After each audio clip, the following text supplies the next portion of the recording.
God dag, god dag. Äntligen är det dags för ett nytt härligt avsnitt med oss.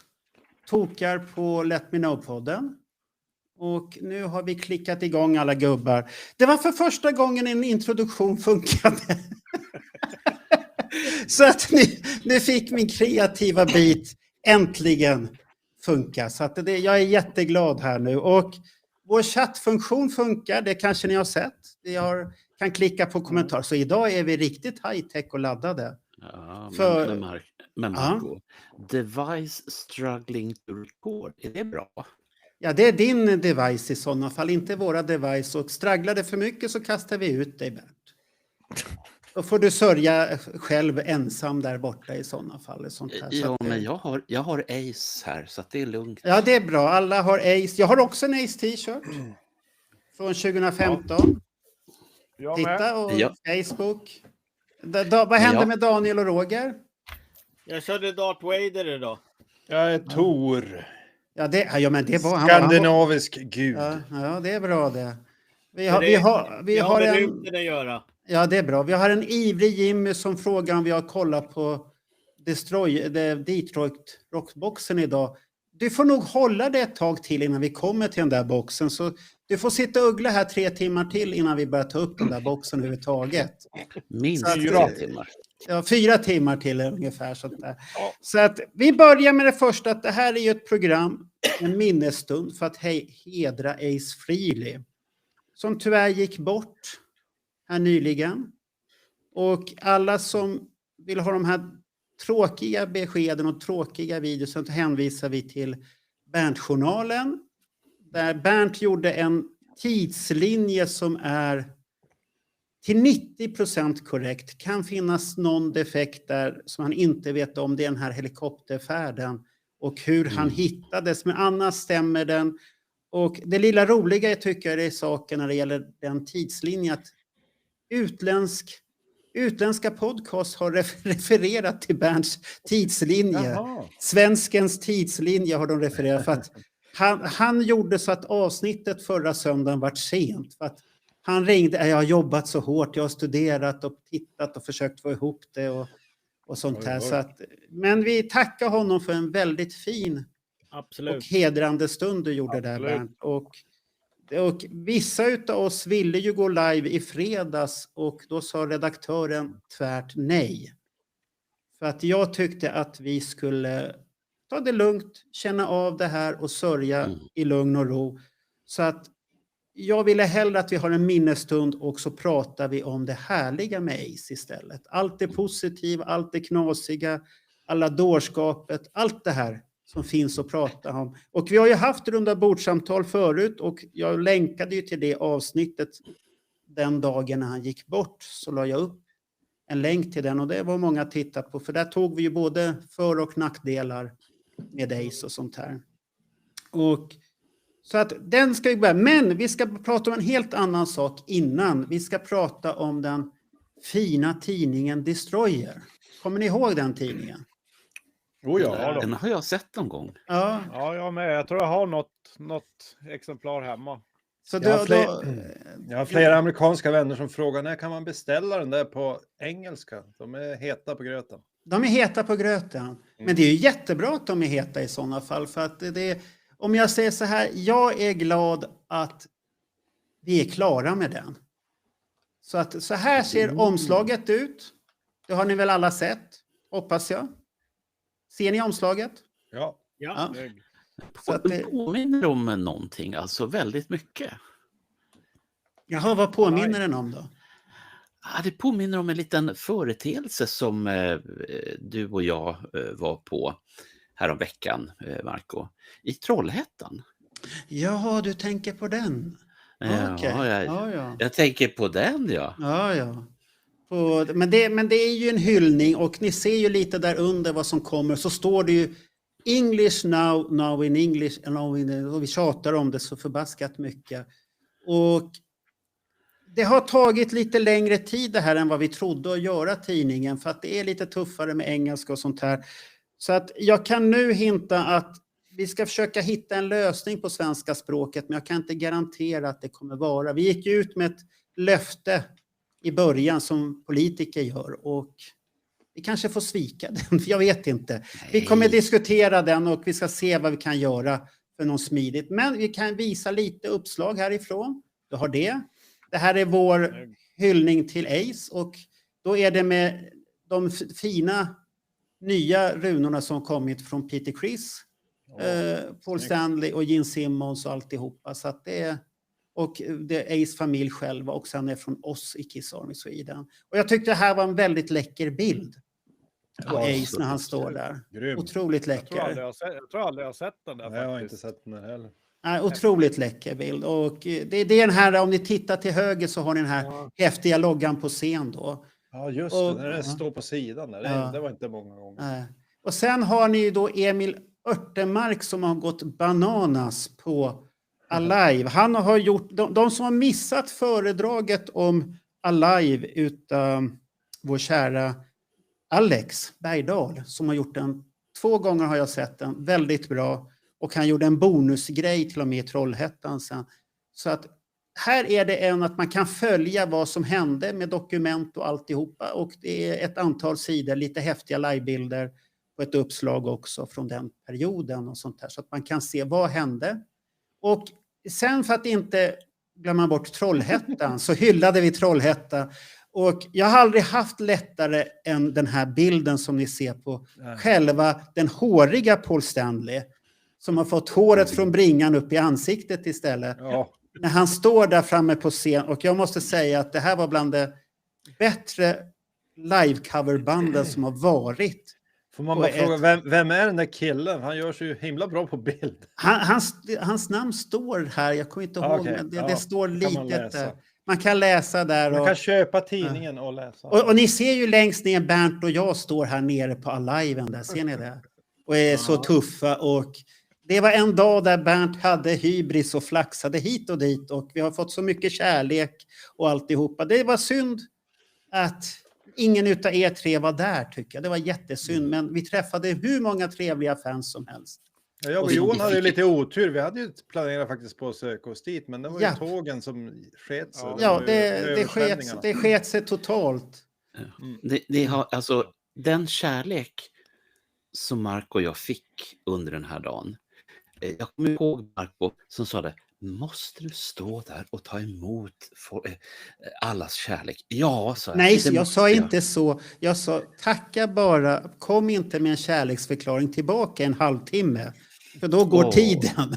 Det var det som var problemet. Det var ungefär som att du ville ligga med varenda en som kom fram där. Och då blir det ett problem. Man kan bara säga... Jag tror inte de ville det. Nej, det tror inte jag heller. Så att men det kändes så på dig. Ja. Men i alla fall, Johan, Roger och Daniel. Ja. Alltså jag hoppas att man på något sätt kan överföra all den här kärleken som vi tog emot. Att vi liksom kan dela det här vidare till er 3. Så här nu. Absolut. Ja, men det kommer fler event. Fler event kommer. Jan Westberg har ställt en fråga där om Destroyer. Om du lägger upp den. Jaha, det ska. Är det 2 versioner av Destroyer? Nej, det är bara en enda upplaga och det är en engelsk upplaga. Så kommer texterna komma på svenska så blir de på en pdf man kan ladda ner och läsa. Vi måste bara ta ett beslut hur vi ska göra det där. På vilket smidigt sätt. Så att lugn och fin alltihopa. Och Jan Westberg, var inte det Dr. Love det? Eller var det han jag inte fick skämta längre om Dr. Love för att han tog illa vid sig? Men oavsett då. Ja. Men så att det är en grej, den som trycks i fysiskt är på engelska helt och hållet. För vi har lagt ner ett himla jobb och sånt här så att det kommer bli riktigt, riktigt bra. Och det som är positiva här nu då ska vi visa nästa sak här nu. Det är innan vi börjar med det. Vi ska se här, där har vi den. Det är det att nu är webbsidan uppdaterad. Och den har ju live-omslaget. Och vår medlemskapssida, klickar man på bli medlem. Och så scrollar man bara rakt ner. Så kommer det här nu. Och då är det viktigt att man väljer det medlemskapet man ska ha här. Antingen är det Sverige, Norge, Europa eller resten av världen. Och då är det så att det är en PayPal-funktion Men det finns vanliga kortversioner där också. Så att ingenting krångligt överhuvudtaget. Väldigt, väldigt enkelt. Vad är det som händer? Är det jordbävningar på G här? Det är Daniel Westman som inte stänger av sin mikrofon när han håller på fyller sin kropp. Nej, men jag drog ju upp för det var någon som skrev att jag hörde dåligt. Jag kanske inte ska dra upp så mycket. Ja, du gjorde väldigt högt där. Så. Men så att nu går det gå in och bli medlem. Tidningen kommer snart. Jag vet att Niklas har förberett det för han ska ju åka till Las Vegas. Men tidningen ska komma till alla innan han är i Las Vegas i alla fall. Och därifrån så kommer det mycket, mycket reportage från Las Vegas. Ja. Det var Jan som var Dr. Love.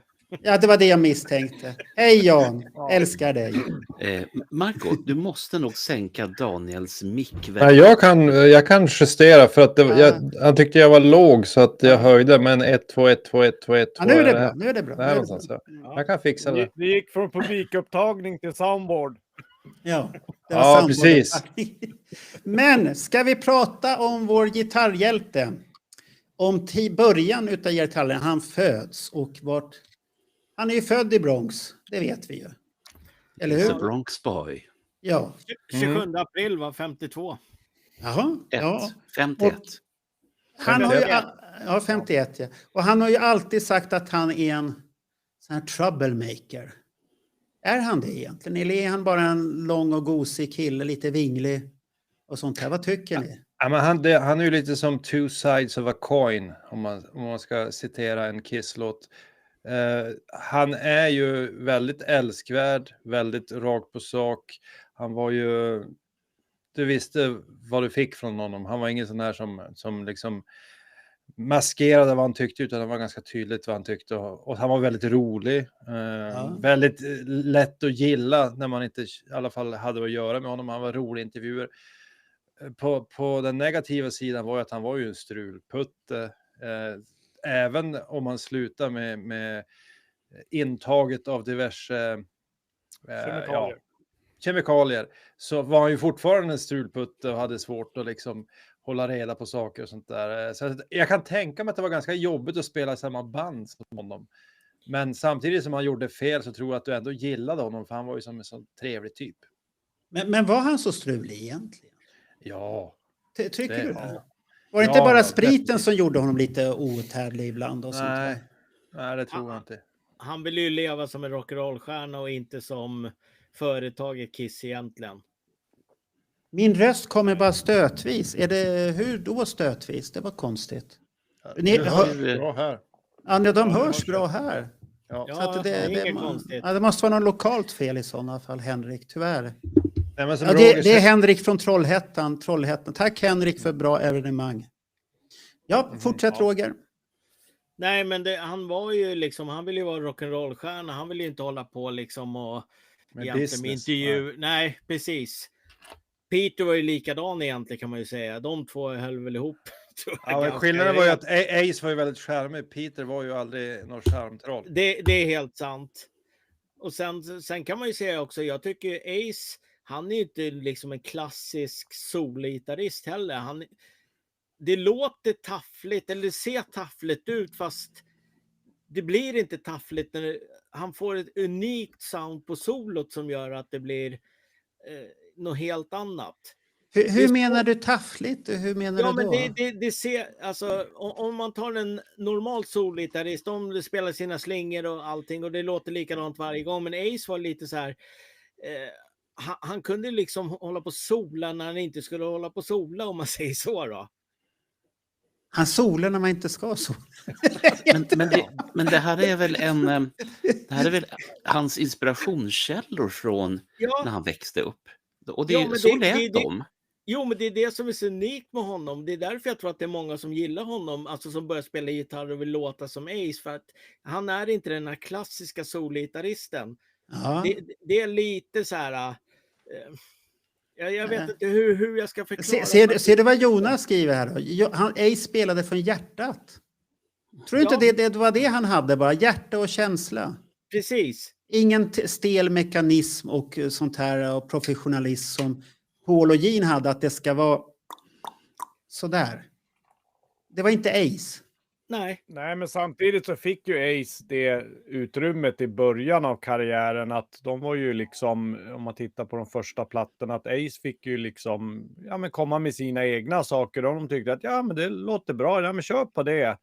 Sen var det väl det liksom att han började, kanske sen fram på Destroyer och det här att då började väl Paul och Gene att han började väl kanske lite grann balla ur. Och Paul och Gene försökte liksom styra upp det att ja, men nu har vi blivit lite större, nu måste det vara på det här sättet. Jag tror inte att Ace trivs i den rollen utan han vill liksom vara lite mer spontan. Och så hade de ju då Bob Ezrin som producent som vill liksom ha det på sitt sätt. Och då tror jag det passade inte Ace utan han ville liksom vara mera, ja men det skulle vara spontant. Ja, jag förstår. Men Men jag skulle kanske säga så här, är det inte mer om att Paul och Gene får en liten släng utav Bernt i sig? Hybris. Japp. Hybris, ja. Du tänkte så? Du tänkte Ja. så? Ja, men Jag tänker men absolut, så, det kan och- ligga någonting. Och man vill visa för världen att vi är bäst, vi vet allt och sånt här. Och då kanske det blir därefter. Men om man ska vara riktigt ärlig, i början så var ju faktiskt Ace och Peter de bästa musikerna i bandet.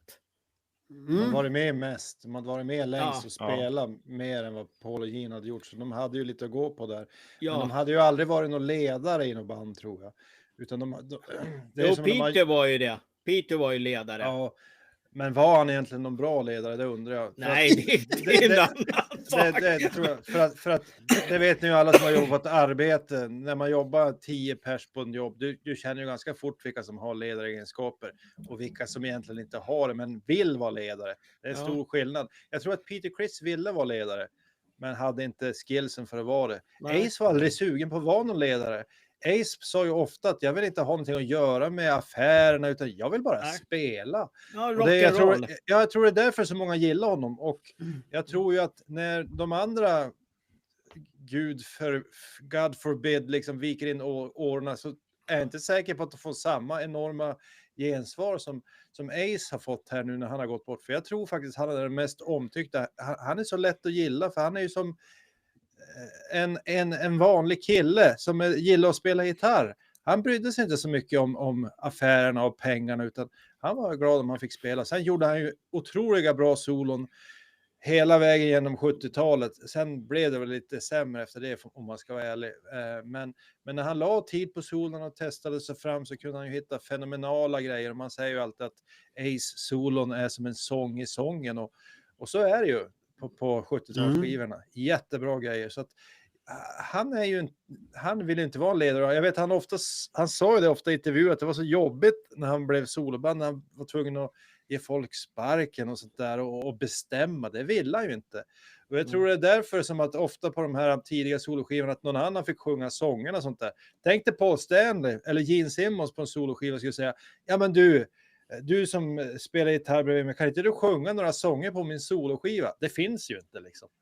Men för Ace, han behövde inte vara i center of attention. Utan han var ganska nöjd att få spela och sen var han ju himla rolig. Och det är ju därför många gillar honom. Han hade ju humor. Men om du tänker så här, han kanske var glad att han var rockstjärna. Ja. Han var nöjd med det. Nu är jag rockstjärna, jag står här och spelar. Så att tittar ni på den här bilden, han ser ju inte så farlig ut. Han ser ju ut som de här Johan och Krille och Steff och Tobbe i högstadiet som var lite tuffa. Hade utsvängda brallor, tajta som fan och en t-shirt. Och var i rökrutan och rökte och hade sig. Och sånt här. Så att, glöm inte träskorna. ja, och trädojorna som man hade på den tiden. Så att han är ju inte farligare än dem. Jag får inte den känslan av att... För att tittar man på de här tidiga bilderna som fanns, då ser han ju väldigt oskyldig ut. Och ja, han tog inte så mycket plats egentligen i början. Det kom sen mer att han vinglade till lite mer och tog mer plats och allt det här. Men han har ju aldrig varit den här som Paul och Gene. Gene är ju väldigt att han ska ha mycket plats. Ska synas, viftar med armar och alltihopa och tungan ut och höftjuck hit och dit. Ace vet jag inte, har Ace gjort höftjuck någonsin på scen? Tror jag inte. Nej, det kanske vi ska vara glada över att han inte gjorde det heller. Ja, han har ju alltid haft trikåer som det syns lite väl bra, vissa grejer där. Men Jan Westberg har lagt en bra kommentar. Ja. Jag tycker han är faktiskt på... Nej, inte den som ligger... Om vi ska ta upp den. Inte den där? Nej. Vilken? Ja, den där. Okej, den Ja. där har vi. Skulle bli just Kiss. Ja. Ja, det har han rätt i. Det Ja. behövdes de här strulpellarna Precis. lite för att sätta fart på de här. Precis. För att både Gene och Paul, de är ju lite tråkiga ibland. De är väldigt duktiga frontmän. Ja. Men tillsammans. Paul är väl den som är själv väldigt duktig. Men Gene är ju inte världens bästa. Och det har ju fått bevis på ett antal gånger att det funkar inte så bra. Och han ska... Men det är lite grann så här att om man säger, vi tar Destroyer igen, alltså att innan Destroyer kom så fick ju kanske Ace mera, att han fick fritt spelrum så att säga. Och sen när Kiss då slog igenom med Alive att det skulle bli mera polerat, då trivdes inte Ace i den rollen. Utan då var han oftast tillsagd att du ska spela så här.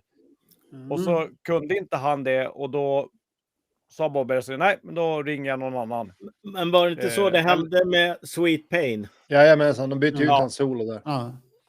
Och det är ju tråkigt. Det är tråkigt. Ja, men det passade inte Ace, utan Ace var fortfarande kvar i de här 3 första plattorna. Att det skulle liksom, ja men det spelar ingen roll om det vart fel, utan det var liksom ren och skär kärlek, gitarrspelande och det skulle komma från hjärtat. Medan Paul och Gene då förstod väl att vi måste kanske polera skivorna lite mera för att vi ska sälja.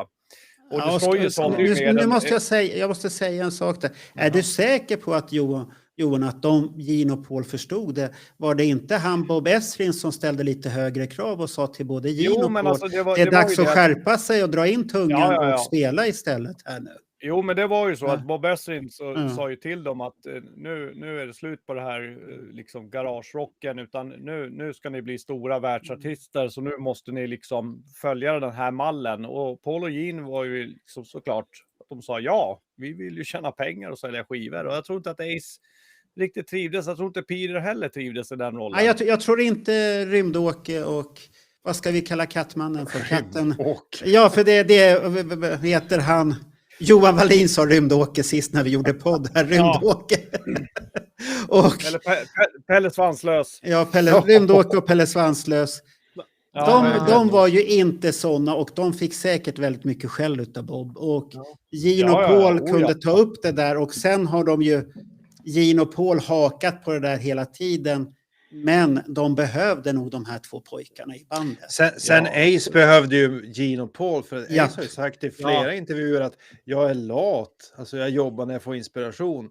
Då kan du inte komma ut med så där många skivor mellan 74 och 76. Nej. Som de gjorde om du är lat och jobbar när du är utan. Du måste ha lite driv och jobba som liksom jobba på lite grann. Så att de behövde varandra och det var som de var inne på. Men var det inte Neil Bogart som var på dem? Nästa skiva, mer pengar. Behöver pengar. Ja, det var säkert en del i det. Men han kunde ju ha sagt det hur många gånger han ville till Ace. Om Ace hade bestämt så hade det inte blivit så här många skivor. Det tror jag inte. Nej. Han sa ju själv, erkände ju att han var lat.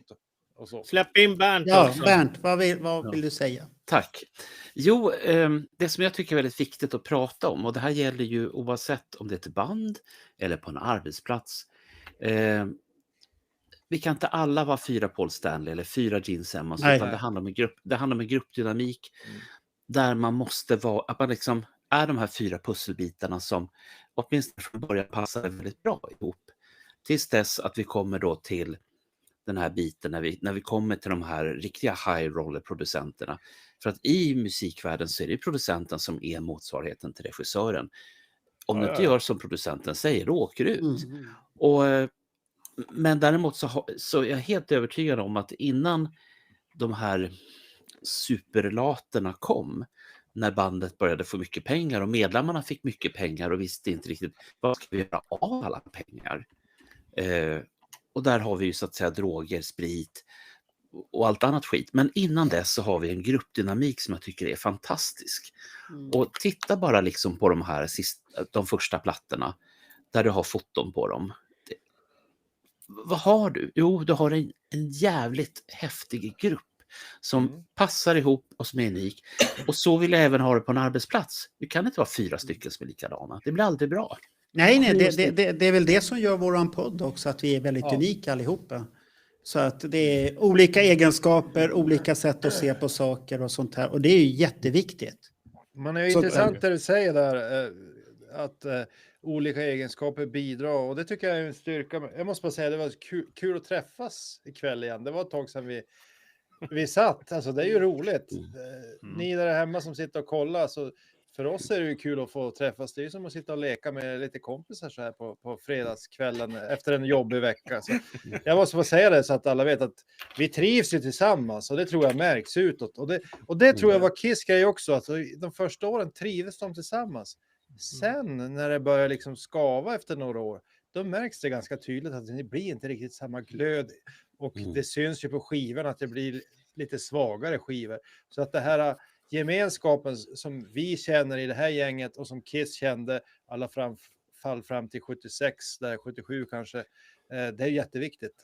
Så det är intressant. Så snart är Let Me Know vid Dynasty här nu då? Ja, vi får tänka om vi börjar 74, 75, 76, nu är det snart kört. Det är snart kört här då. Men det är lite som jag pratade om någon gång förut. Alltså, när de började så var ju de i princip ett källarband, och då blir det liksom kamratskapen är så intakt. De träffas hela tiden, repar, kör konserter. Men så fort det börjar handla om viljor och pengar så blir det knas. Det är anledningen till att jag inte vill spela i band. Det är för många viljor när man kommer upp sig lite grann. Du vill ha alla pengarna istället? Och... Nej. Nej, okej. Du motsvarande Gene Simmons. Nej då, det ska vi vara skoja med. Då backar jag istället. Ja, men vilka egenskaper såg ni hos Ace gitarrspel egentligen? Om jag personligen tycker så gillar jag hans...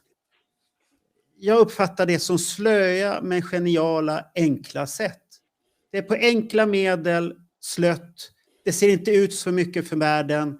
Men det händer mycket och det ryker och det blixtrar och dundrar. Han vinglar och allt det här. Allt det där gör så mycket spänning för mig.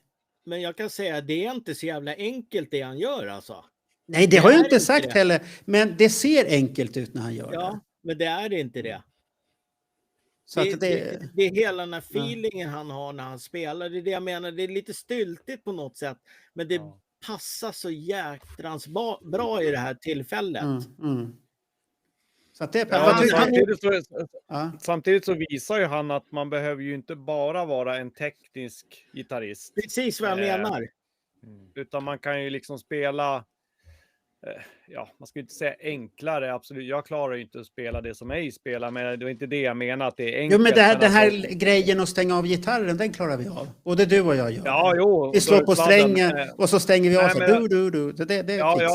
Precis. Nej, men alltså om man jämför med andra gitarrister som har varit med i Kiss, som kanske har varit mer teknisk och kan spela snabbare och det. Men det är ju en smaksak. Men alltså han var ju, framförallt de första 3-4 åren så var han ju väldigt, alltså det var smakfullt.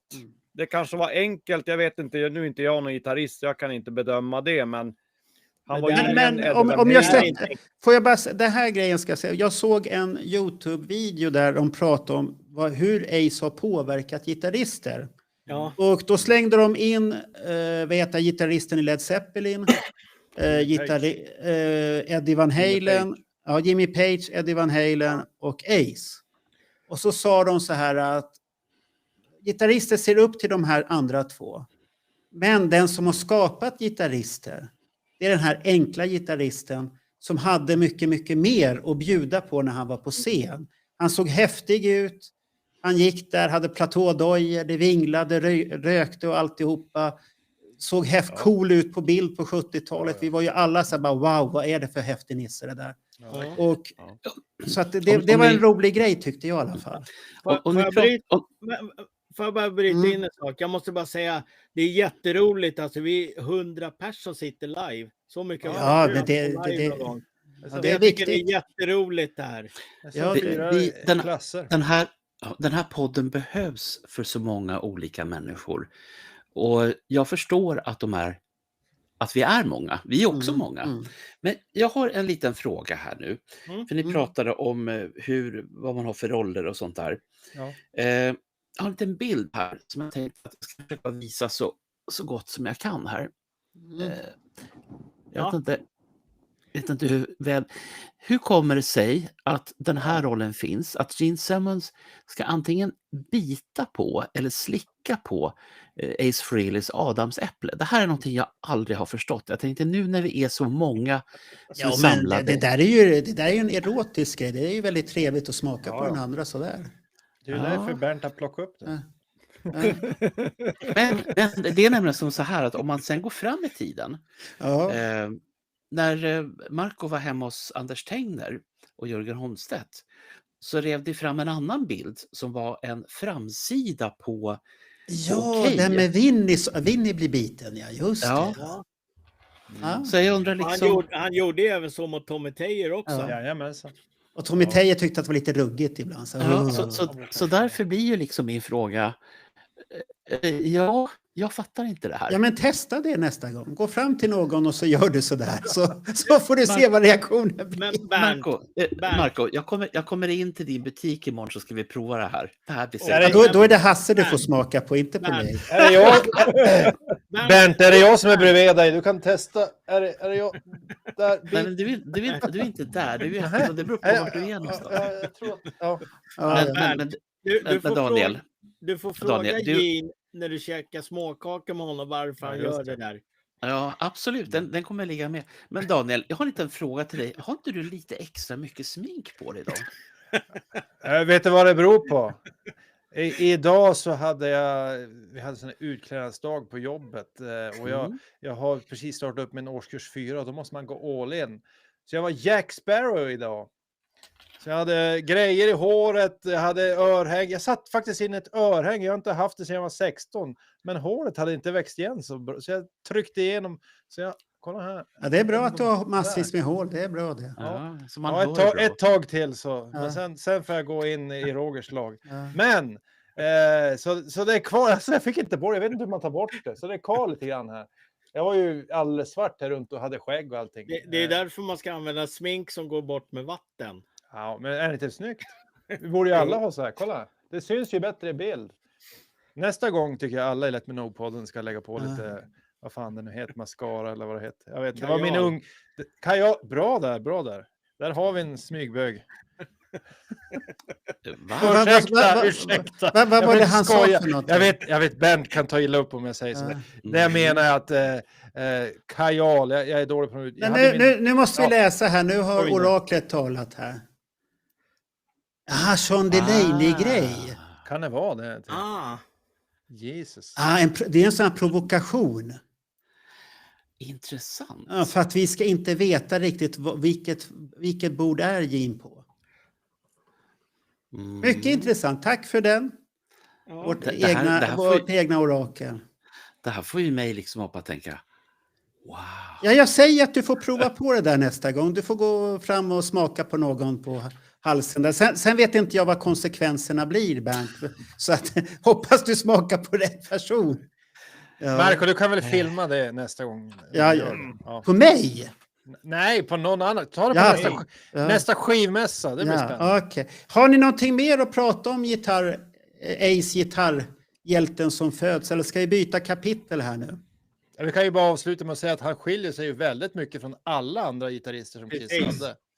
Alltså, det var lite märkligt att man valde ju ingen som var i närheten av Ace som var egentligen bluesbaserad, och så spelar han ju, vad heter det på svenska? Pentatonic scale spelar han. Alltså det är en skala som du kör. Han har ju väldigt många grejer som är likadana. Han använder ju samma grejer ofta. Han har ju Dinosaur Band, att man böjer en sträng väldigt mycket. Han har staccato som i Firehouse. Ni vet den. Och så återanvänder det. Han har några grejer och han kör det nästan hela tiden med lite variation. Till exempel Strutter börjar med solot där, då tror jag han slår samma ton eller samma not typ 14 gånger i rad. Det ska ju aldrig Bruce Kulick, Vinnie Vincent eller Mark St. John göra. Så att det är ju lite häftigt att det är sån stor skillnad mellan deras originalgitarrist och alla andra de hade. Den som är närmast är nog Tommy Thayer, ska jag säga. Han har pluggat hårdast, om man säger så. Men Bruce var inte... Det finns ju den här klassiska YouTube-videon Love Gun-solot man kan höra. Där man hör först Ace, sen kommer Vinnie, och det är ju absolut inte ett Love Gun-solo, det är någonting annat. Och sen kommer Mark St. John, det är inte heller ett Love Gun-solo. Och sen kommer Bruce, rätt så nära. Och sen kommer Tommy Thayer som har pluggat bäst ut allihopa. Så att han fick ju lära Ace, och när han skulle tillbaks till bandet 96, hur han lät. Stämmer det att han kunde lära honom verkligen? Jag har lite svårt att se det. Det är en surrealistisk grej. Men titta, ni andades, gud vad bra. Då fick jag ta lite ord här. Nej, men det som är fascinerande med personer, alltså musiker som har gått bort. Vi har liksom varit i en sån här period sista par åren nu när väldigt många av våra favoriter går hädan. Men utav de två som vi liksom fortfarande pratar om. Nu är ju liksom Ace har ju nyligen gått bort, men det är han och så är det Edward Van Halen. Det är de två gitarrister som man liksom pratar om mest, som inte är kvar och som har gjort störst intryck på gitarrist. Men kan inte det vara, Bernt, att de generationerna är på sociala medier? Kan vara. Ja. Kan vara. Att de här Beatles-fantasterna, de är inte riktigt där, och de som gillar Led Zeppelin och de där, de är inte riktigt på sociala medierna. Jag tror att det kan vara någonting sånt. Någon annan avgöra. Ja. Marco, kan du lägga upp Jenny Skills sista inlägg? Alltså, har hon sagt något fint här? Ja. Jenny, kan du inte ställa upp för ett smakprov? Bernt behöver smaka på någon, och vi ska filma det också så att Daniel får se det där uppe, och Johan Wallin. För ni kommer inte ner den 6 december. Jo, jag kommer ner. Ja, du kommer ner. Vad trevligt. Ja, då får du övertyga mig. Hela kvällen. Jaha, du ska... Behöver du smaka på dem så får du smaka här, Bernt. Ska jag ha rakvatten då så att det smakar lite sprit också? Nej, för fan. Det ska vara naturellt, lite sådär salt. Det blir bra. Får jag duscha? Ja, herregud. Bra. Jag tror jag går på någonting annat än 6. Det behöver inte... Bara för att en annan smakar dig eller pussar dig på kinden så betyder det inte att jag ska ligga med Bernt. Nej. Johan, tänk inte så långt i din snuskiga fantasi. Nej. Det var bara min fantasi som skenar. Ja, hur den skenar får du stå där. Nu byter vi samtal. Nu går vi till Rymdmannen. För nu har han kommit till Kiss. Och det smittande skrattet. Han hade ju en jargong som vi fick se i Kiss. Efter ett tag när han vart varm i kläderna. Det tog några år. Pratar vi om The Plumber? Ja, det är en klassisk grej. När man släpper loss Ace. Och alla vet ju hur obekväma Paul och Gene är i den videon. Men den blir ju rolig tack vare Ace. Annars hade den varit väldigt tråkig. Ja. Om man säger så. Det är någon där också. It's rock and roll. Och så bara garva. Ja, men det är ju rock'n'roll. Men om vi säger då den här Rymdmannens han kom ju med i Kiss där och vi har pratat, men hans betydelse, hur såg ni på Rymdmannen när ni var små? När han kom in där och ni fick se han på affischer och allt det här. Vad var det ni föll för Rymdmannen? Nej, men hans smink var, jag kan börja lite grann. Ja. Jag tyckte att hans smink var ju fantastiskt och så stod det ut lite grann från de andra smink. Första gången jag såg det tror jag var en klassisk affisch från Okej-tidningen. Okej är ju på turné nu också om någon är sugen. Så då kan man gå och se de här Okej-grejerna som är ute. Det är ju häftiga grejer. Jag såg ju premiären i Umeå, det var ju bra. Johan var ju där också. Nej, men alltså det sticker ut lite grann. De andra är ju mest svarta. Han valde den här silvriga grejen. Det där silverhåret var ju skönt han skippade sen. Det tycker jag aldrig funkar så bra. Ja, det var nog lite jobbigt tror jag. Sen var det lite för mycket. Alltså, du behöver kontrasten mellan det silvriga och den svarta kalufsen. Det görs jättebra och den är rolig att rita och sådär. Så jag minns när man var liten försökte man ju få till dem där. Den är den svåraste att rita tycker jag när jag var liten. Jeans funkar, Pauls. Tyckte du att Ace var svårast? Ja, jag fick aldrig liksom till hur fan de där grejerna gick där ner. Det är så många taggar och få alla att gå åt rätt håll. Det var knepigt, men jättecoolt smink måste jag säga. För att det kom upp här en som hade lagt upp en klassisk bild på nätet och jag tyckte den var så rolig överhuvudtaget när man såg den där. För att jag fick så mycket flashbacks till när jag var liten. Känner ni igen det här? Ja, Era klassböcker. Så era böcker ut så här. Jag ska se om jag hittar en faktiskt. Om ni hade Kiss på böckerna och det var Gene och Paul och Ace och Catman och alltihopa. Det här är väldigt typiskt. Jag fick sån nostalgikick när jag såg den här bilden. Det är sånt härligt minne tycker jag. Nu kommer jag och är stygg. I min klass under den här tiden, då var det ju medlemmarna i Sweet. Alltså det var Sweet i din skola? Ja. Hade jag varit några år yngre, då hade det nog varit de här pojkarna. Ja. Men det är häftigt. Det här är så häftigt. Och det här är ju liksom... Ja. Du ser, han har ju fått dit planeter och grejer och allt möjligt också här på den här bilden. Jag tycker den där är så... Det är så klassisk grej. För mina skolböcker, de råkade ju se ut så där. Och på den tiden fick man ju ha med sig böckerna hem. Det var ju ingenting man behövde lämna kvar. Idag måste man ju lämna kvar böckerna och får inte klottra överhuvudtaget. Och sånt här. Du, jag undrar en sak. Är står det Mats Jakobsson eller Johansson på den här? Jag kommer inte ihåg, men det är någon på Kiss Nerds. Det är där jag har snott bilden. Hej vilt bara så här. Mats Zachrisson, 7A. Kan det vara det? Så att vi kan bli stämda här nu eller sånt här. Det får vi se. Men då slutar vi Men du kan ju se på hans bilder på Ace att han har ju inte riktigt fått till de där blixtrarna. Ja, men Ace var ju lättast, kommer jag ihåg. Nej. Du trodde det, men om du tittar på dina gamla bilder så ser det inte riktigt bra ut. De som har studerat på Let Me Know Podcast logga. Har ni sett att det är Ace Frehleys sminkning? Ni har sett det? Ja. Varför tror vi dum i huvudet eller? Inte vet jag. Det är bäst att fråga. Det är bäst att fråga här. Men Johan var tvungen att titta efter, eller hur? Ja, jag tittar på t-shirten här. Ja, så tänkte jag, det har jag faktiskt aldrig tänkt på. Men tack för det. Jag tittar, du ser Johan Wallin hade inte tänkt på det. Här ser vi en som är, Jan Westberg visste inte att, eller han kom väl på att Ace, att det där var lite jobbigt att tvätta ur. Det där silverfärgen. Så att det var nog inte. Undrar hur länge den fick sitta i där egentligen. Det där borde vi kunna följa ur ett fotoperspektiv, för det var ju mycket fotosessioner. Ja. Vi kan nog klura ut. När försvann silverfärgen där. Ja. Men mer om gitarrhjälten då. Ska jag ta upp en bild här då så att vi har något att prata om? Jag kan ju fortsätta då eftersom det är väl ingen hemlighet att jag har varit Gene-fantast hela perioden. Jo, det har varit hemlighet. Nej. Ärligt alltså, jag brydde mig inte så mycket om de andra medlemmarna i början, förutom Gene Simmons, för han var ju min gud liksom, och alla coola bilder. Det är först senare tid jag började uppskatta Ace.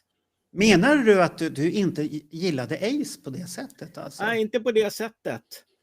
Jag uppskattade det han gjorde på skivorna, men som alltså bildmässigt, det är här jag börjar uppskatta honom, alltså 77 där någonstans. Men kolla på den här bilden, är den inte magisk? Jo, det där är... Det här är väl Ace Kiss. Om man ser det här, rök, blixtrar på byxorna, silver i ansiktet, alla vet vem det här är. Ja, det är coolt. Ja. Det är ju så snyggt det där alltså. Men det var först här jag såg en helhet i Kiss. Från början var ju Kiss bara Gene Simmons för mig från start. Jaha, varför var det Jens? Var det för att han var demonisk eller var det som du drogs till då? Ja, det här och alla såna här riktigt coola affischer man såg, det var alltid på Gene, dregla blod eller spruta eld och såna här saker. Ja, för jag tyckte ju om, vad heter han, Peter Criss på den tiden också, för han såg cool ut. Inte på första skivomslaget, men allt det andra såg han cool ut i början. Men vänner, om vi nu ska prata om det här. Ja. Det här, nu har jag förvisso lite bild här. Nej, nu är det lite större här. Ja. Det här, det här är Ace Frehleys samlade verk som finns på officiella medier. Ingen annan kommer ikapp. Och skulle det nu vara som så att vi pratar om Simmons och hans soloplattor? Nej. Paul? Ja, kanske. Ja, Ace är väl den som kommer få flest poddar utav oss. När det gäller soloplattor i alla fall. Han kommer vinna det rätt så ordentligt. Japp. Så att, och vi har fortfarande skivor kvar. Så att, ja, det har vi. Tids nog så. Ja. För att den här som han pratade om här nu. Som jag tyckte att den här är ju inte så jävla cool. Den här bilden. Den är ju inte så jävla cool egentligen. Och Peter Criss är ju ett fiasko på den där bilden. Men det är någonting spännande över det i alla fall. Men det är lite invecklat. De höll ju på att experimentera med sina sminkningar. Det är ju först vid nästa platta som de experimenterade inte. Peter Criss var lat den här dagen. Det är ju någon annan som har sminkat honom. Det var ju en sminkartist som har sminkat honom. Tolkat Peter Criss. Ja, det var så här, jag kommer ihåg att när skivorna var nya och man tittade på dem. Och jag var helt övertygad om att men det var väl så de såg ut. Men titta på Ace på den här så är han ju han ser ju väldigt rockikonisk ut tycker jag på bilden där. Han har en jävla... Om man tänker hur Ace ser ut utan smink, men när han får på sminket så blir han en annan person helt plötsligt. Han är inte... Det blir väl allihop skulle jag vilja säga. Ja. Men speciellt på Ace alltså. Det händer något. Det händer någonting med Ace där. Han blir den här rockstjärnan han vill bli. Då blir han det helt plötsligt. Och då spelar det ingen roll att han vinglar och är lite dyngrak ibland och sånt här. Han är ändå rockstjärna och skrattar. Så att det här är ju den här fick ju mig på fall, den här skivan. Och det är omslaget. Då var jag tvungen att gå från Tintin som jag sa. Tintin på svarta grejer också. Och så gick jag till Kiss. Det var hårda. Och Alvin Stardust fick en flytta på sig helt och hållet då. Marco, vad hette apan i den svarta ön? Gorilla? Är det någon gons? Nej, det kan han inte. Han heter... Rancor. Varför hette han det? Det är ingen riktigt den på Jabbas palats i Jeddins återkomst. Men många Kiss-fans som nu har visat sina bilder, de har haft två saker som de har ställt upp. Dels så är det raketen ifrån den lilla månfärden ifrån Tintin. Och sen så är det någonting som har med Ace att göra. Det är de två. Och jag tycker det är så otroligt fascinerande att det är de två. Den där bilden är från 16 maj 75. Men den är ju snygg den där, är den inte det? Ja. Det var jag vet inte om det är sant, men det påstods att det var någon företag i USA som hade tryckt upp en affisch med den här bilden och gjorde en hyllning. Deras vägg. Jag vet inte om det är fusk och AI, men han skrev och hade tagit bilden att det var sant och jag vet inte. Vi får väl hoppas att det var sant i alla fall. För det kom ju många som hyllade helt plötsligt. Och sånt här. Här har vi en till som älskar cover på första skivan. Välkommen Nils. Så att han har bra smak Nils. Det har han alltid. Så att han och jag är på samma planet i alla fall. Det är tur det. Jag kan ju säga ingången för mig med Ace. När jag började lyssna på Kiss så var det väl Paul och Gene som var favoriterna. Men däremot så kommer jag ihåg när de var på Sheraton 82 för promotion-turnén för Creatures. Vi fick ju en affisch på Ace när han är korthårig och ser ju... Han ser ju sliten och trött ut. Den affischen kommer jag så mycket väl ihåg att när jag fick den affischen så var det någonting som... Ja men Ace är ju ganska cool också. Och nu vet jag ju så här efterhand historien att han mådde ju inte så bra på den tiden. Nej. Men just den bilden... Den affischen satte jag upp på väggen och tänkte att ja men fan, Ace är ju cool. Är det den här du tänker på? Ja. Det är den du tänker på. Ja. Det är den som Alex Bergdahl har med i sin minnesstund. Det var liksom så här, jag vet inte vad det var. Det var liksom bara när den affischen kom med okej, så var det liksom så att ja men fan, han är rätt cool ändå. Fast jag har lite svårt för den där jävla blåa strecken där. Ja. Ja, börjar lägga till dem där. Det är lite så här, det är Kikki Danielsson mascara och skit som har kommit på helt plötsligt. Ja, nej, men jag tyckte han var cool liksom även på World Without Heroes-videon och I Love It Loud. Det var liksom någonting som, ja men det tände någonting. Ja, inte sexuellt. Bäst vi punkterade. Nej, men det var liksom att jag tyckte att, och jag tycker den bilden än idag, det säger ju ganska mycket om Ace. Efter många år i Kiss, att han mådde nog jävligt dåligt på den tiden, och det gjorde han ju också. Ja, det ser man ju. Det ser du ju på bilden också. Han mår inte bra. Ja. Nej, men det var liksom någonting som triggade igång att, ja, jag vet inte vad det var. För jag tar lite rygg på dig där. Är det Mikael Johansson som har tagit bilden? Förmodligen. Ja, jag tror det. Nej, men för mig var också det där första liksom aha-upplevelsen för Ace, men det var ju mer den här gruppbilden som var ju okej. Det var en affisch 2 gånger röd bakgrund. Affisch. Creatures. Ja, det är den. Ja. Paul Stanley, du ser han i profil och sen och nu försökte vi pratade om vem som är svårast att rita. Nu när vi satt här och pratade, då ritade jag Ace här lite grann. Det syns inte så bra här för det är så ljust. Men hur många taggar har han? Jag har varit lite osäker. Ett antal har han. Ja, så jag ville bara poängtera att han är svårast. Jag kan ju Gene Simmons. Vad snygg det. Gjorde du det nu? Ja, jag kluddar ner nu lite här. Titta, du kan ju fortfarande. Ja. Jag har en dålig penna. Jag kan göra en riktigt fin och sen kan vi skriva Let Me Know och sälja den dyrt. Ja, så det var snyggt att se. Vill ni mer när Ace var i Kiss? Finns det någonting fansen vill att vi ska prata om när Ace var i Kiss? Så skriv gärna. Kan vi gå tillbaka till färgerna?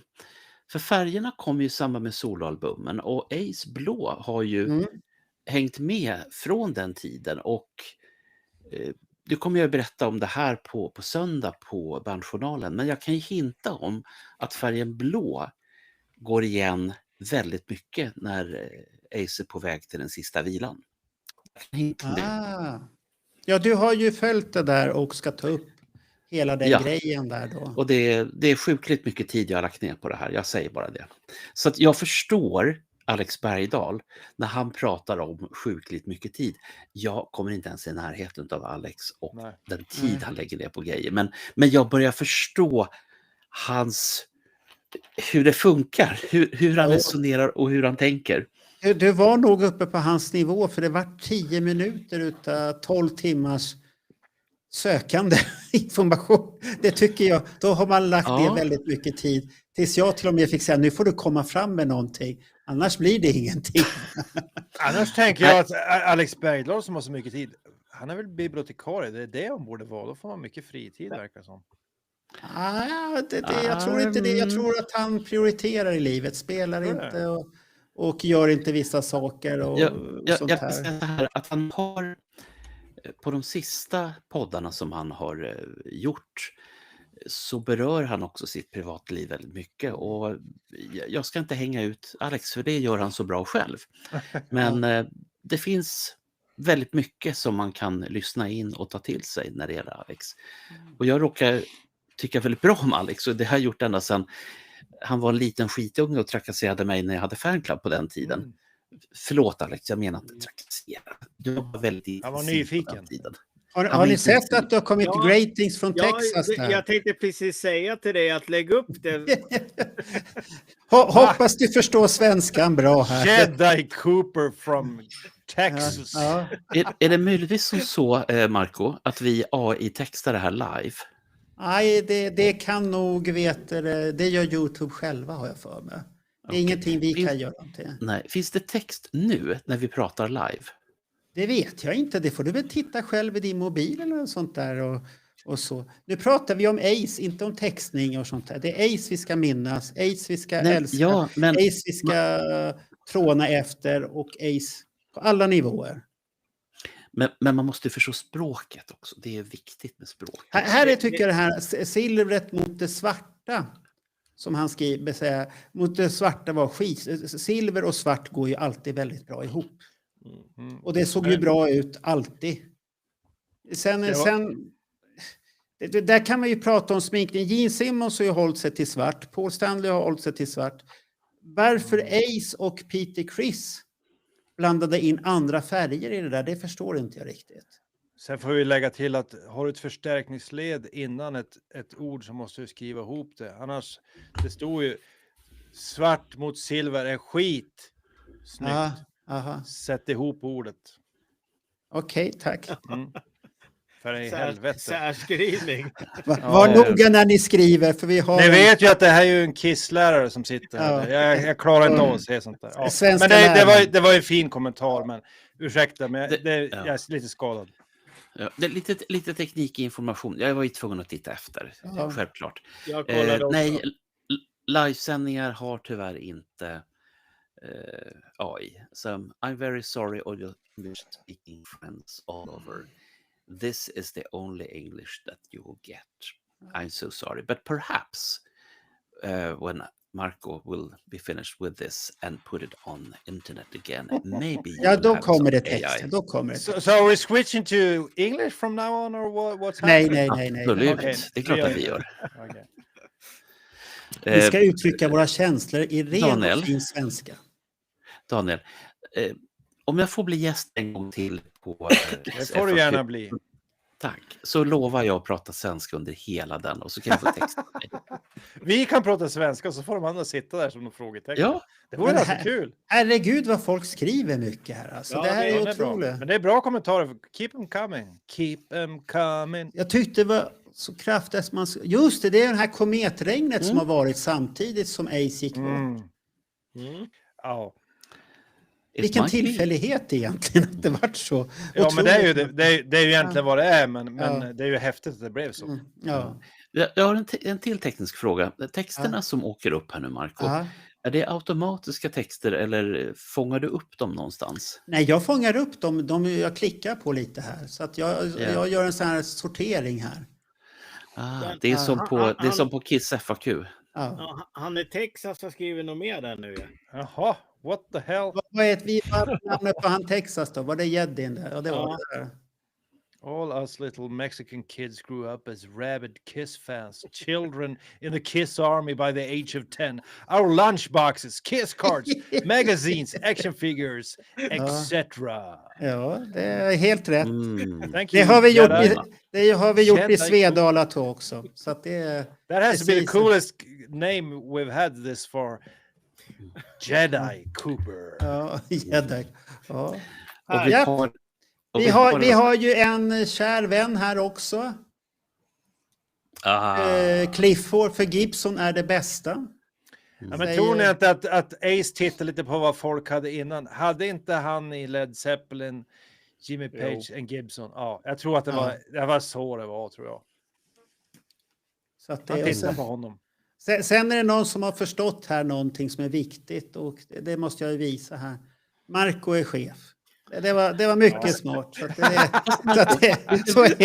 Han tror han är chef i alla fall. Ja, jag försöker hålla i den här klassen här nu. Ja, och så vad mer vill ni säga om Ace då? Ska jag ta fram en bild igen här eller? Nej, Marco, nu är det så här att du missade alltså jag har inte riktigt koll på vad man skriver i livechatten just nu.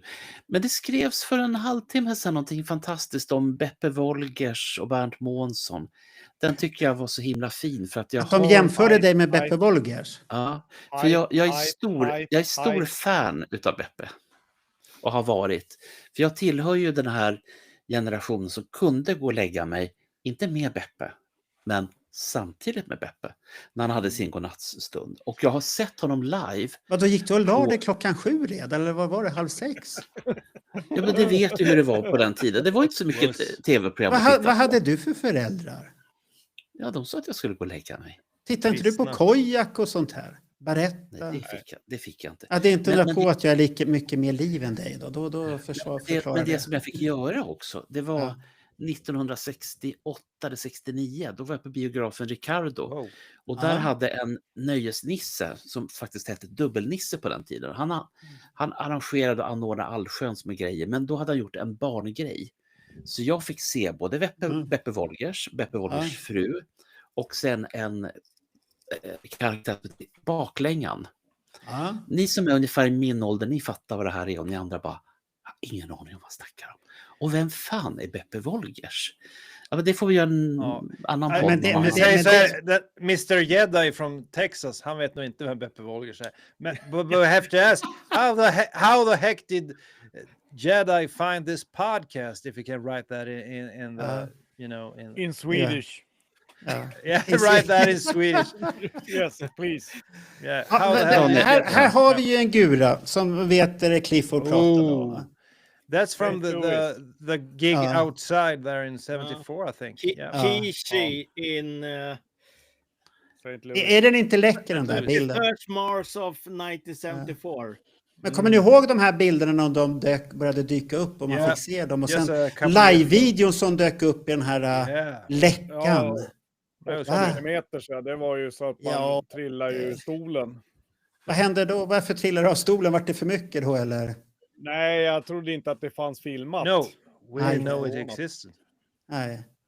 Så att men det är väldigt mycket bilder från den här tiden som vi då inte såg i Sverige.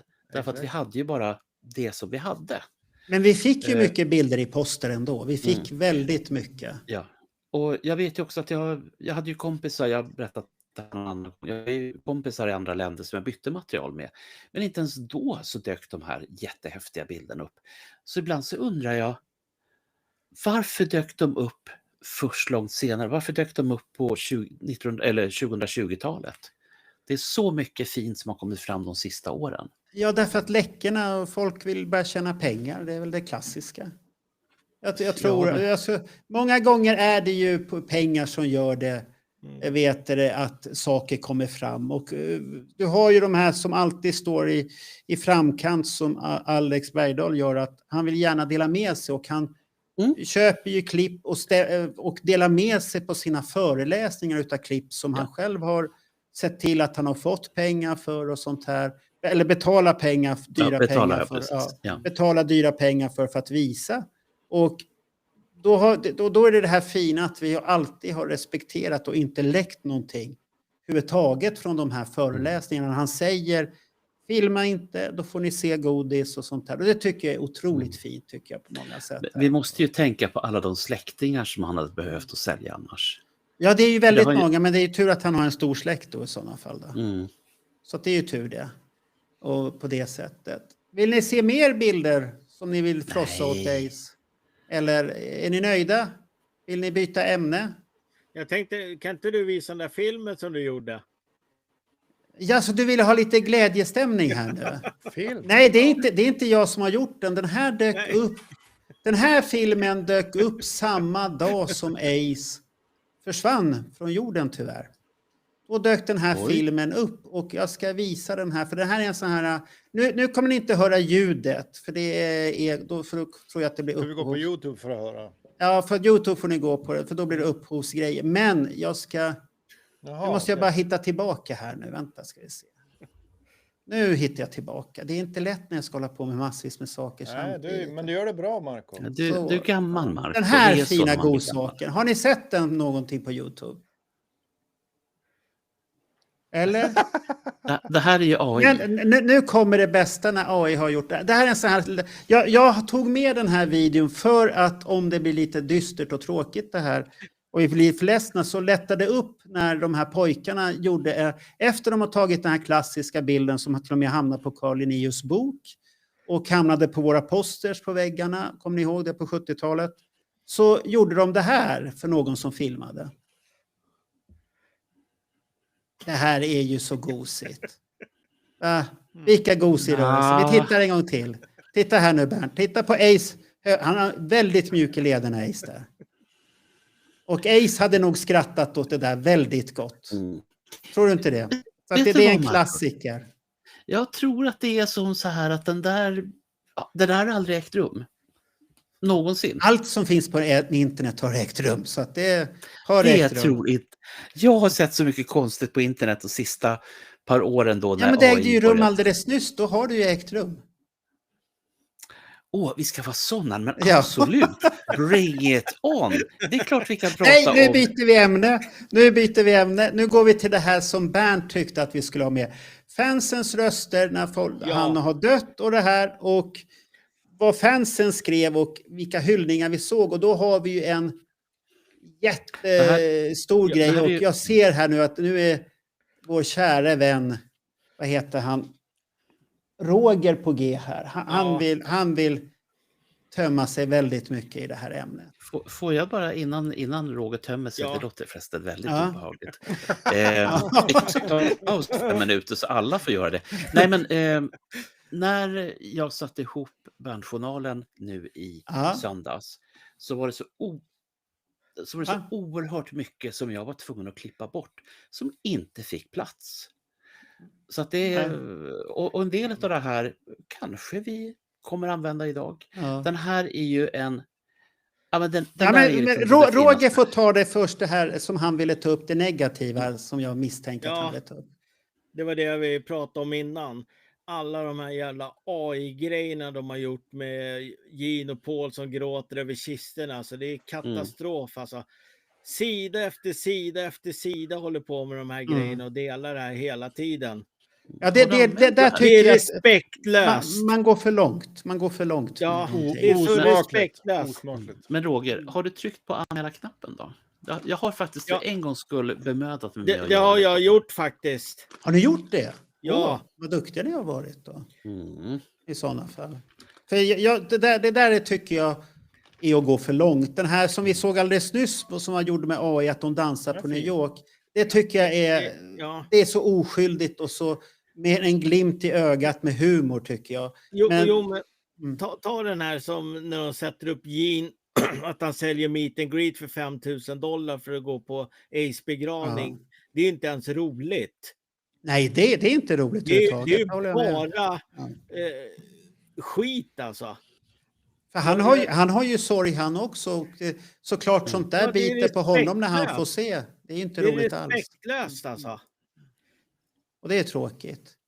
Men det har ju kommit så här fina hyllningar som den här bilden då. Ja, men det här är ju en helt annan sak. Men just de här som ska typ vara först med bilder från begravningar och grejer. Alltså, vad är det för jävla skit de håller på med? Nu kommer Stefan här. Ni visar AI-grejer själva. Ja, Stefan. Om du inte såg Stefan nu så var det en AI-grej med humor i. Där alla är självklara med att det är humor. Det Roger pratar om, det är saker där man kan feltolka någonting. Att Gene vill sälja meet and greet för 5,000 spänn eller $5,000 på begravningen. Eller att Paul och Gene störttjurar vid kistan eller något sånt där. Wow. Så att det tycker jag är en helt annan sak. Fast jag håller med Stefan i sak. Låt bli. Bara för att du kan, gör det inte. Jag tillhörde faktiskt de här som blir störda på när folk lägger ner energi, idéer, kreativitet på att göra AI-skit rent ut sagt. Lägg det på någonting som alla kan ha nytta av och som glädjer människor. Skriv en bok, fotografera, gör vad du vill. Men gör inte saker som gör andra människor ledsna. Eller förbannade. Men du kan ju använda AI på ett fint sätt. Jag måste bara nämna. Jag vet inte om jag har sett den här. För jag tycker en av de bästa AI-grejerna som har kommit. Det är den här killen han lägger ut sina videor på YouTube. Han gör musikvideor till gamla Kiss-låtar. Han börjar med att göra War Machine. Som en AI-video. Med avatarer kan man väl säga. Och sen har han gjort en ganska rolig video med jag tror att det är live-versionen av Deuce. Och då har han gjort Kiss som dockor som spelar. Och ganska kul intro där när någon får en Ace Frehley-docka i julklapp. Jävligt coolt alltså. Så att det går att göra bra grejer om man har hjärtat på rätt ställe. Jag tycker där budskapet är rätt så är det helt okej. Ja, det är samma... Vill du skada någon, då är det inte okej. Det är inte okej överhuvudtaget. För det här är ju skada, prata skit, få en dålig stämning på någonting. Få folk att tro massvis med saker som inte stämmer. Då är det en helt annan sak. Men det är ju samma sak. Det kom ju en AI-video där de hade tagit bilder från Hotel Diplomat 73. Alltså de var rörliga. Det tycker jag blev lite roligt att titta på. Att man får se det rörligt på något sätt. Det är ingenting man tittar på det någon gång och sen är det bra. Ja. Ja, så att det är ingenting du sparar i arkivet och tycker att det är roligt. Att jag visar den där videon när de dansar på gatan, det är en lätta uppstämning-grej. Så det är ingenting annat. Sen finns det ju en viktig sak att ta upp så att inte vi sitter och säger dumma saker om oss själva. Vi använder ju väldigt mycket AI till de här, vad är uttrycket här nu, de här små godingarna som vi har. Innan man kan klicka på en video så finns det en liten ruta som beskriver det här är det som du kan få se. Innehållet.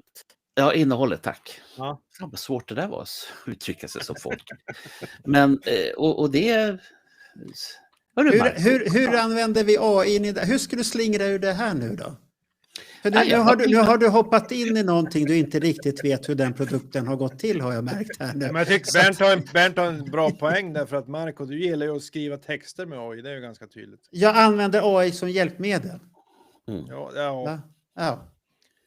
Och tyvärr är ju AI har ju inte 200 poäng i svenska. Nej, men det kanske ni inte har, men det funkar. Wow. Ja, det funkar. Vad negativa ni är, pojkar. Ja, men jag gillar inte AI-texter. Det är så tydligt. Du läser 3 rader så inser att det här har inte en människa skrivit. Jaha. Var det AI det skulle handla om, eller var det Ace Frehley? Ace Frehleys AI försöker bara meddela här att det är en skillnad mellan människor och AI. Ja. Som vi var inne lite grann på här. Det går att använda på ett bra sätt, men det kan också vara en genväg som är lätt att ta, och då blir det inte alltid lika bra. Ska vi titta på... Ja, går det att få lite större? Kan man ha sån tur? Ska du ha större här nu? Vi är gamla människor. Då ser man inte så bra.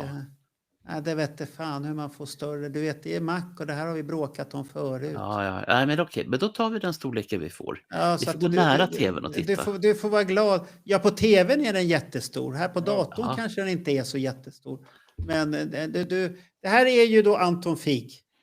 Det ser ni allihopa. Oj, bra. Oj, nu tog du alla poäng. Ja, nu vart det den här snabba jävla spaken. Men där har vi ju Anton Fig. Han skrev fint. Vad har vi mer sen? Där, Bruce Kulick. La upp också någonting. Och sen har vi David Coverdale. Han mindes honom också. Jajamän. Ja. Vad har vi mer? Dee Snider, han la ner stridsyxan som han har haft mot Kiss. Ja, eller är det mest mot Paul och Gene där? Ja, och så gör de en återförening nästa år. Ja, så att det är lite...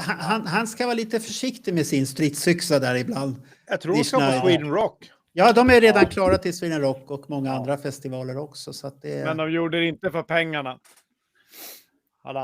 Och varför är de ute och turnerar då? Nej, men alltså, han var ju väldigt anti-reunion-turné. Jag tror det är Johan menar. Alltså, jag tyckte det var så löjligt att så gör han precis samma sak själv. Ja, såklart. Ja. Even Stanley kom här. Pauls son. Ja. Gene Simmons. Han hade ju alltid han bjöd ju in till och med Gene Simmons eller Ace till Walton där, ja. Och Peter. Var Paul Stanley på Walton någonsin? Ja, en gång. Ja. Han var en gång, okej.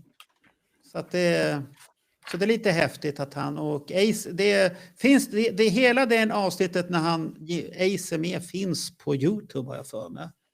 Den som var lite tråkigast att se, det var väl när Vinny var med, för Vinny nästan bönade och bad för att ta med mig nästa gång och så här. Det var lite för mycket, tycker jag. Sånt där kan jag ha sagt också. John Five. Det var jag som sa det. Nej, det var inte det. John Five. Han har gjort mycket uttalanden om det här, att det har tagit honom väldigt hårt. Att det vart så plötsligt som det vart, tyvärr. Marco, får jag bryta in lite snabbt bara i den här eulogin här om Ace. Och det är att det är många projekt som var på G precis nu när Ace stod. Man undrar lite, vad kommer att hända med Origins 3? Blir det någonting av det? Ja, det beror ju på hur långt de kommer. Ace-boken som du jobbar på, sätter det käppar i hjulet för den? Eller funkar det då? Ja, Ace-boken vet jag faktiskt inte, för det är Julian och... Vad hette han den andra nu? Nu har jag glömt bort han. Ken Sharp. Ken Sharp, ja. de sitter väl på bollen för att jag vet att arbetsgivaren var ju Ace Frehley och nu har ju arbetsgivaren dött för oss här nu. Så att det var ju han som var sponsor och vad jag vet så jag hörde att Julian Gill ville ju inte prata om det när ni gjorde livesändning överhuvudtaget och jag tycker det är lite fel och då kommer finnen i mig som tycker att lite kan man väl säga att boken är textmässigt väldigt klar. Det är man ska komplettera här och var och så designmässigt så har vi gjort de första kapitlerna och det är väl ungefär nästan 100 sidor någonstans där, lite drygt någonstans. Och det är fortfarande Ace tidiga grej som är klar och inte mycket som behövdes göra justeringar på dem heller. Så vi får se vad som händer. Ja, jag vet det man undrar man inte är insatt då, när han går bort och påverkar det möjligheten att ge ut den? Alltså, nej, familjen får ju ta och då är det ju dottern som har ansvaret för det. Eller, han var ju gift fortfarande förresten. Då är det frun som är ansvar. Frun och dottern som tillsammans ska bestämma hur de ska göra i sådana fall. Och om det ska göras en bok eller inte. Det är synd om den skulle gå i graven för att den är ju så väldigt mycket mer annorlunda än den boken som han själv gjorde, den här No Regrets, som handlar mer om att han berättar sin story kort och gott. Här är det lite mer att han minns tillbaka till barndom, till sina gamla band. Man har intervjuer med gamla bandmedlemmar som umgicks med honom, berättar hur han var, hur de gjorde dumheter på gatorna och allt det här och hur besvärlig han var som barn och allt det här. Det känns ju som att nu skulle man ju verkligen vilja ha den här boken. Ja, det skulle jag också, så att för min del när det här hände så vart det här, det låter väldigt egoistiskt men vart bara så här, shit, varför nu? Varför just nu? Det här var ju jättedumt. Det här var ju väldigt dåligt planerat.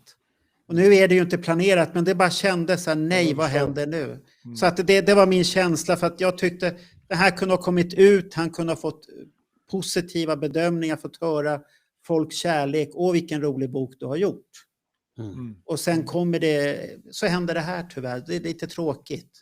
För att han har ju fått, om man ska vara ärlig, han har ju fått mycket skit på sin senaste turné. Han är inte pigg, han är slö, han är lat, han gör det bara för pengarna. Det var mycket negativa uttryck för hans senaste turné egentligen. Om man säger så. Så att det är lite tråkigt. Vilket är väldigt sorgligt därför att han är ju den så att säga som har kämpat hårdast. Ja. Sen att han har valt att vad ska man säga, uppträda ofta och på mindre ställen. Ja, men det är en annan sak. Men det verkar vara en trend också för att du och jag, Marco, vi har varit och tittat både på W.A.S.P. och även på Accept. Och samma typ av konserter, det vill säga att man tar inte de där stora riskerna som artist. Utan man uppträder i arenor som kan få ta in 1000-2000 pers. Ja, men de har väl hamnat i det här som du brukar kalla nostalgiband. Du hamnar där och du kommer inte bort därifrån för att det senaste du gör är inte det intressanta för att alla vill uppleva nostalgin. Det är när du var liten, Chuck Me, Rocket Ride, New York Groove, Cold Gin, allt det där vill du höra. Så att, vad ska du göra? Ja. Om man kan backa en bild här, för vi hade Chris Lent, han som har gjort... Men jag vill ställa en fråga bara till Bernt innan. Jan Westberg undrar varför de aldrig skilde sig, vet du det? Ja, det gör jag. Okay. Men frågan är om det är rumsrent och frågan är... eftersom jag vet det så har jag försökt att tvätta det med AI. Och frågat liksom, kan AI hitta något skäl till att det här är på det här viset? Och det kan inte AI. Och AI blir jätteledset på mig när jag liksom pressar på. Jag har testat de här stora, både ChatGPT, Gemini och allt vad de nu heter. Men hans fru, vad har hon för bakgrund? Jo, men det var dit jag ville komma. Så att min absoluta slutsats, det handlar ju helt enkelt om två saker. Dels så är de katoliker. Och katoliker får aldrig skilja sig. Och nu kommer det säkert någon frimodig katolsk person och säger att jo, men det går alldeles utmärkt. Nej, det gör det inte. För om det du tror, så är du inte tillräckligt mycket katolik. Är du troende katolik, då får du inte skilja dig. Det kanske är som så att du separerar. Men du får aldrig skilja dig enligt den katolska tron. Och där har vi problematiken. Och därför har han aldrig gift om sig. Därför har han bara varit förlovad med de kvinnor som han faktiskt har tillbringat väldigt mycket tid med. Sen finns det en liten annan aspekt i det här. Och jag vet inte fan om jag ska ta upp det eller inte, men när jag gör det så är det klart sen. Ja. Och det är att frun har kopplingar till sin pappa. Nej. Det brukar man ju ha. Vad är det du ska gräva någonstans nu, Bert? Ja, nu ska jag gräva den studsigt. Där finns det kopplingar som gör att om Ace ens tänkte tanken att han skulle skilja sig, så kan det bli väldigt, väldigt, väldigt, väldigt tråkigt. Så, nu har jag lindat in det så gott som jag kan. Menar du att pappan har onda krafter, eller? Det sa jag inte. Är han en mörk jedi, eller? Jag har aldrig sagt någonting överhuvudtaget mer än så här. Då återgår vi till bilderna då. Till bilderna. Och där har vi då Lent som har gjort en klassisk grej där. Ja. Och hans fantastiska lilla bok också. För att det är kanske inte så många som vet vem Christopher Lent är. Men Christopher Lent vet vilka Let Me Know-podden är. För hur var det nu, Marco? Var det inte han som hörde av sig? Jo, han tog ju kontakt med mig. Vad var det för grej? Det var väl mitt avsnitt om gubbarna, var det inte det? Nej, det var om... Han var väl inte anställd genom Acoin? Nej, det var inte det. Det var de här som gör evenemang i Stockholm. Marks. Ja, just det. Det var de stackarna. Han hörde av sig där. Vad är det här för några? Så fick jag säga att det var för att hedra honom. Då var han lugn och fin. Ja. Du fick ju klä skott för... Ja, Daniel visar ju boken där. Det är en klassiker. Det är en klassisk bok. Ja. Och då ska ni tänka er att Chris Lent, för er som inte känner till honom, är ju ekonom. Och han var ju Kiss-ekonom. Och han har skrivit en bok som är både den bästa och den torraste som någonsin bara går. Jag brukar ju gärna prata om Uleåborg 1983. Och där slog jag ju upp i hans bok. Vad har han skrivit om Uleåborg? Nu har Clifford kommit med en dementi på det. Hon är en Gambino. Är någon gangster? Jag har inte sagt någonting om det överhuvudtaget. Det skulle aldrig falla mig in och säga något om det. Förstod inte Clifford att det var det han menade, Bernt, när han säger att det kan hända saker med Ace? Det var därför jag försökte säga det, att det kanske han är en mörk jedi. Ja. Men för att avsluta den här meningen med Chris Lent. Chris Lent berättade om Uleåborg det här i en enda mening. De hade en bastu i källaren. Ja. Så mycket om Uleåborg. Och sen kom det här dottern är väl 19 år och borde ha bestämmande. Är hon inte äldre än 19? Jo, men hon är väl född 80. Ja, hon måste vara äldre. 80. Ja. 40 plus. Ja, 40 plus. Ja. Och Ace har ju dessutom, han har ju hållit både Monique utanför offentligheten. Och före detta, eller nuvarande fru Fraley, hon har inte heller synts speciellt. Nej, hon har ju varit med lite i bilder och sånt här. Ska vi ta nästa bild här? Nästa hyllning. Det är Lynn Goldsmith. Det är hon som har släppt, fotograferar mycket och släppt en bok som jag hade jättehöga förväntningar och vart samtidigt jättebesviken på. Oj. Men du köpte den, va? Jag köpte den, men jag fick den gratis för det råkade bli hål i omslaget. Och Amazon vill inte ha den tillbaka. Och då sa de, vill du behålla den och du får pengarna tillbaka, eller vill du skicka? Och så skickar vi den. Ni kan skicka pengarna tillbaka, så behåller jag den. Och, nej, jag tyckte att hennes bilder är... De är stela på något sätt. Stela och döda, tyvärr. Ja. Jag saknar någonting liv och väldigt lite Ace och Peter i hennes bilder. Faktiskt. Ja.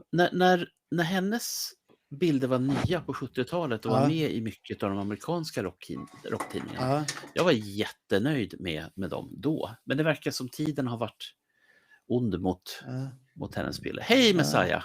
Du har hittat Messiah här, att han gjorde en hyllning också. Så att det kan jag förstå, för att han är ju väldigt hängivet Kiss-fan med sina grejer och sånt här. Och vi har ju gjort en hel podd om Messiah McAulin och hans uppväxt. Ja, Som hans finns svarta rum. Hans svarta rum. Men jag tänkte den här Lynn Goldsmith, man måste vara försiktig om man använder bilder som liknar hennes. Ja. Det här är ju en klassisk bok av Julian Gill. Ja. Men det finns en senare upplaga med andra bilder.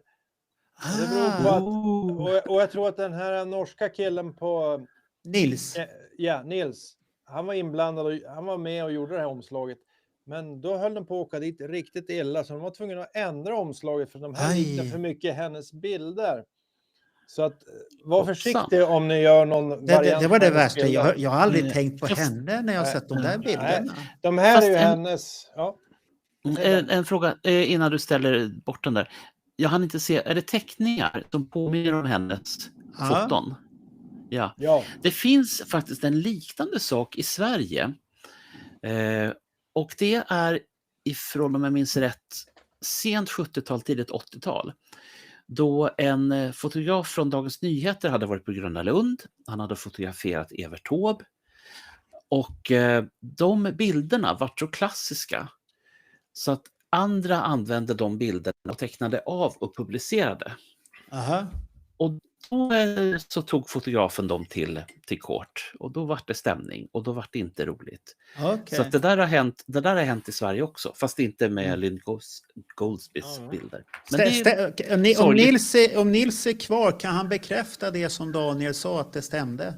Vad tråkigt, för Nils gör jäkligt bra omslag många gånger. Nils skriver ju bara skitkärring. Ja. Okej, då har Nils bekräftat. Tack för den bekräftelsen. Ja. Så att det gick fort. Så där, det är tråkigt, för det där var ju lite... Hade hon, nu bor ju Julian i USA, då hade det blivit jobbigt. Hade det varit ett europeiskt företag så hade hon haft mycket svårare. Ja. Och Messiah hade vi tittat på. Ja. Mike Portnoy. Han är författare och han har nyligen skrivit en Kiss-bok som är på väg ut. Och så fort som den officiellt är ute så har vi blivit lovade en intervju med Mike Portnoy. Ja, just det. Det är han du försökte övertyga. Jag förstår inte. Är det inte han trummisen i Dream Theater? Är det han? Nej. Det här är eller blandar jag ihop folket? Det är så jävla små bokstäver här. Mike Portnoy är väl trummisen i Dream Theater? Visst, det är ju han som är... Jo, det är han är... Förlåt. Då kan du, Marco, klippa de där sekunderna när vi klipper ihop det. Nej, det här går inte att klippa. Det här är livesändning. Ja, men då går vi på Nanne istället. Det vet vi om det är. Ja. Nanne Grönvall. Men hon är ju det här häftiga att hon har ju... Den är bilden där. Ja, med bilden när hon själv är med här nere. Där har vi henne. Aftonbladet 1976. Är min muspekare med på livesändning så att alla vet vad jag... Den där, det är ju så klassiskt. Oj. Kontakta henne så hon kan vara med i podden och berätta. Ja, det där har du en gäst, Bernt. Vi kan ha med Nanne, det tycker jag. Vår egen svenska Tina Turner. Hon går ju lite böjt och sånt här. Och väldigt duktig artist tycker jag. Och hon har ju någonting på benen. Hon var ju där 76, 14 år gammal. Längst fram vid kravallstället. Där hade du ju haft en dejt, Bernt. Nej, du gick och klaga istället. Han gick och klagade. Jag gjorde ju det. Men tack för att jag gjorde det. Indirekt så var det ju det som gjorde att det blev Kiss Fan Service. Därför att jag var så jävla arg. Och så bara tänkte jag måste få det här ur på. Ja, det är typiskt Bernt. Det är typiskt Bernt. Jaha, här är det här förvånar mig ju inte ett dugg här. Att jag blev lite kär i Nanne efter jag läste hennes inlägg. Ja, Dr. Love är i farten. Så att det var ju ingenting konstigt det där alls. Så att det... Ja, men det var väl trevligt om hon var med. Ja, det skulle vara roligt faktiskt. För att hon har ju lite att berätta där. Peter Criss. Hon gjorde ju en cover också på Heavens on Fire. Ja, den har jag sett live på Finlandsbåten. Jag var en av de som stod längst fram på Finlandsbåten och sjöng den. Och hon kom ju fram till mig där. Och så förstod jag att han låter mycket men han sjunger inte bra. Så att han ska inte vara i micken. Och de andra från styrelsen förstod inte. Varför det? Det är ju en Kiss-låt. Hajar ni inte det? Jaha, är det här Kiss? Okej, så var det. Nej, så att Peter Criss, han var ju på begravningen också. Och han var ju med när dödsögonblicket hände också, tyvärr. Så att jag kan tänka mig att det var inte roligt för honom överhuvudtaget. Det där. Men samtidigt så skulle jag säga att som nära vän så är det viktigt att få vara med vid de här tillfällena, för att jag har exempel på när människor har dött och så har nu levande personer haft oförrätt, eller de har haft oförrätter med varandra. Och så har de aldrig hunnit prata klart om det här, eller man har aldrig kunnat träffas och inte göra slut, men ni förstår vad jag menar. Jo, men det där kan jag referera till när min fru dog i cancer, min före detta. Vi hade ju skilt oss och sånt här och inte pratat någonting vettigt med varandra på flera år. Och sen hade vi vårt första riktiga samtal där jag kände att vi var på samma planet och kunde prata igen med varandra. Och det var på hennes pappas begravning.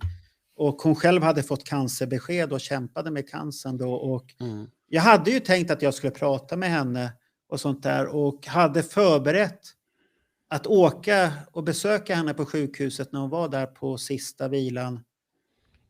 Till helgen som var, för jag jobbade. Men tyvärr hann hon ju springa iväg och dö. Stackaren där. Så att det var tråkigt och sånt där. Och men det kändes skönt ändå att ha hittat det här som du säger, att man får... Jag har ingenting oförträtt med henne och ingenting som inte är uppklarat. Att det är någorlunda uppklarat i alla fall. Att vi hade det bra det vi hade och vi hade gått vidare båda två. Det tycker jag är det viktiga. Ett bra tips. Ta de här diskussionerna medan era nära och kära lever. Ja,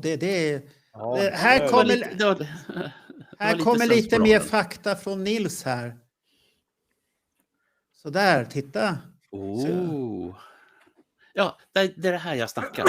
Det var precis det här som hände med Evert Taube, fotografen. Så att hon är rätt så hård fotograf. Hon har lärt sig rättigheterna rätt så bra, den där kvinnan. Så där får man akta sig. Så att det är ingenting vi utnyttjar eller använder i vår tidning Destroyer heller. Så att hon tillhör väl dem som är lite varsel. Här har vi en gitarrist. Ja, är det någon som känner till honom? Ja, men han var ju med i Poison ett tag, va? Ja, det var han väl. Det var han. Jo, det var han väl. Han försökte väl sätta på vår trummisens fru, så han fick ju sparken sen. Ja, det var ju bra att vi fick ett Ace-skratt där. Det var ju bra. Det att Ace kom. Ja, okej. Då kan det gå. Och sen har vi Rick Springfield. Ja, och det här var en surprise faktiskt. Ja, faktiskt. Jo, men han hade ju gått ut med i en podd hos någon känd precis en månad innan det här hände och pratat om det här, hur vissa människor hade påverkat honom. Och då var Kiss en av de banden, och speciellt Ace Frehley han tyckte var häftigt.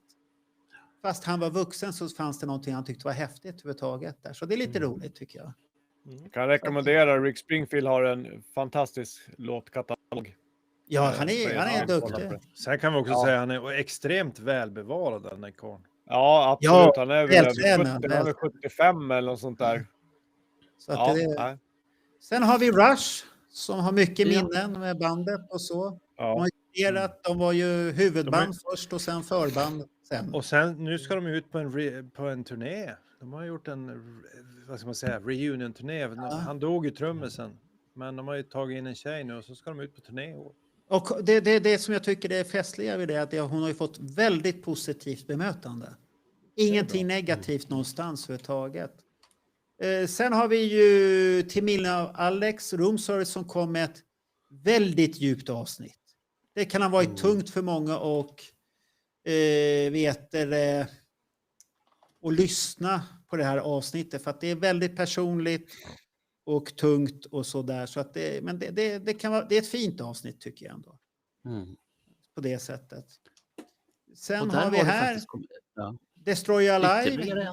Jag gjorde också ett samtal som var bra och som de höll sig till ämnet någorlunda. säger man. Men det var bra tycker jag att man hade och sånt där. De var före oss, men det var ingenting tävlande eller så, för att jag ville inte göra ett avsnitt. Jag var inte redo. Och sånt där. Nej, vi behövde väl smälta. Ja. Och sen var det familjen som hade den här. Men en bild som inte är sminkad heller. Det här är ju den korta versionen kan jag säga. Det finns en sketalång pressrelease också, men det där är ju liksom det göttaste i allt elände. Och sen har vi Tommy Tejer till och med. Han som fick hjälpa Ace att komma ihåg. Där han har första Love Gun-dräkten. Användes den live någonsin, den där dräkten? Den blanka. Ja. Den är så jävla mycket snyggare än den matta tycker jag. Jag håller med. Ja, eller frågan är om det är själva fotot som gör... Nej. Den var blank. Det finns två olika. En blank och en matt. Ja, för den matta hamnar ju på turnén sen. Jag vet inte fan om det här materialet gick för sönder eller var för varmt eller något sånt där. Den är snygg som mattan. Ja. Det kan vara så att han använder den där i början på Love Gun-turnén. Sen har vi Vince Neil. Ja, herregud. Som själv gjorde en... Vad fan var det för YouTube-kanal jag såg det? Han gjorde en intervju. Där han pratade om han mådde. Och jag varit lite chockad. Han har ju haft... Ja, 3 eller 4 stycken. Hur många var det? Ja, och han sa... Ja, men hur har det... Nej, de har funnits där. Och de ser man på mitt hjärta att den har ärr. Att det finns ärr på hjärtat. Han hade inte fattat att han hade haft hjärtattacker. Var det inte stroke? Ja, det var väl stroke han hade. Ja, stroke. Han fick ju lära sig att prata och så fortsätter han och krökar. Det är ju jättebra. Ja, så att det och, inte för att vara elak, men han kanske skulle använda lite förinspelade tracks.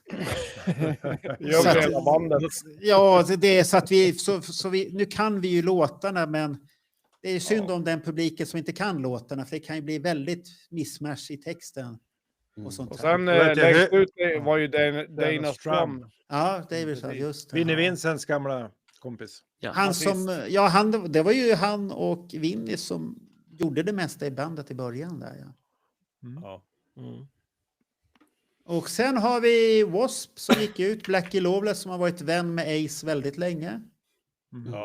Och vad ska vi säga om Blackie? Han såg ju väldigt vältrimmad ut för en gångs skull nu. Ja, faktiskt. Han har bantat.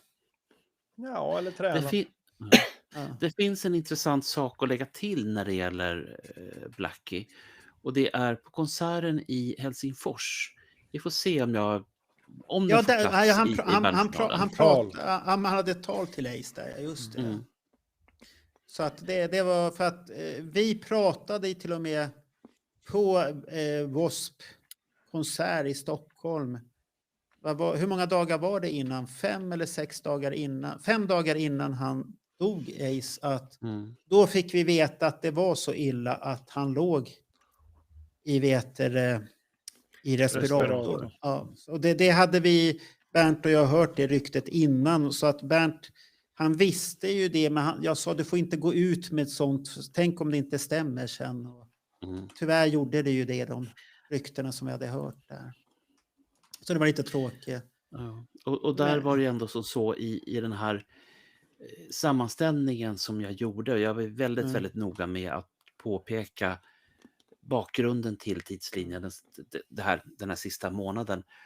Och det var ju väldigt mycket spekulationer, men framför allt för att familjen själva var som tysta musslor och även hans management som var otroligt tysta. Jag tror att de hade så här i backspegeln tjänat på att vara mer öppna om situationen helt enkelt.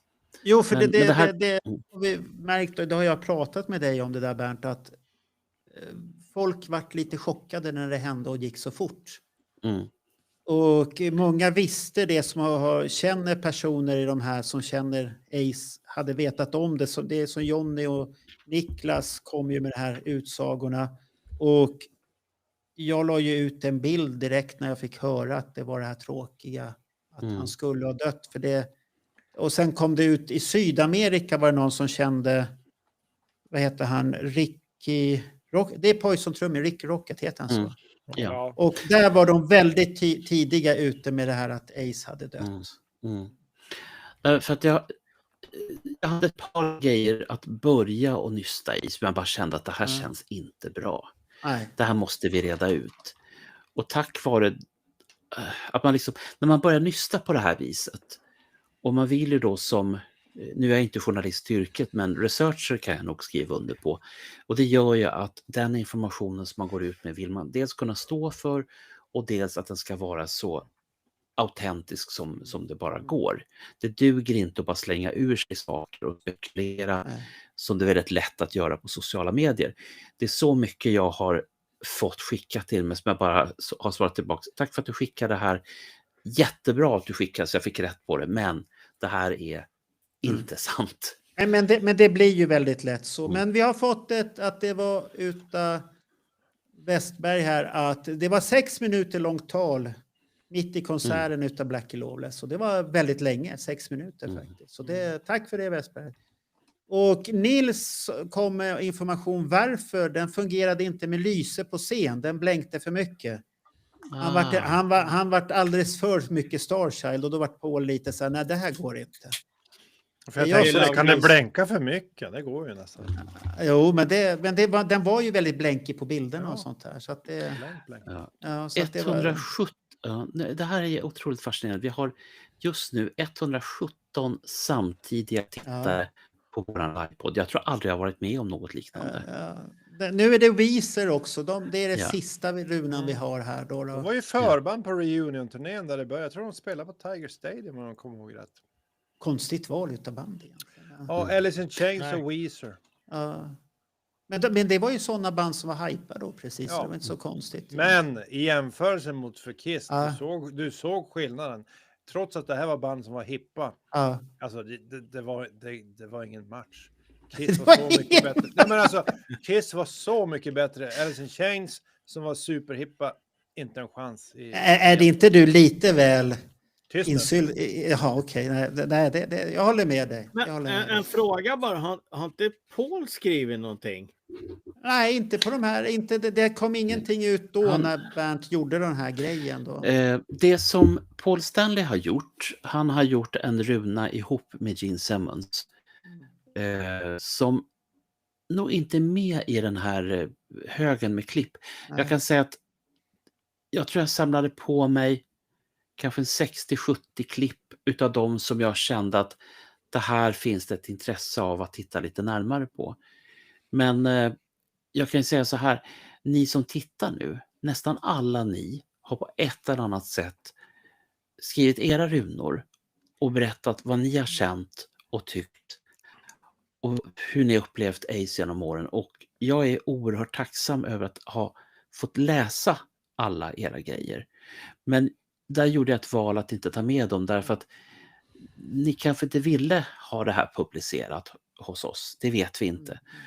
Och det är svårt att stoppa in katten i påsen igen eller majonnäsen i tuben. Så att, men, och jag talar nog för oss allihopa när jag säger att ni har liksom rört vid våra hjärtan precis lika mycket som när ni har läst alla era. Så att, du ser det, du får beröm för tidslinjen där Bernt, att du summerade fint där.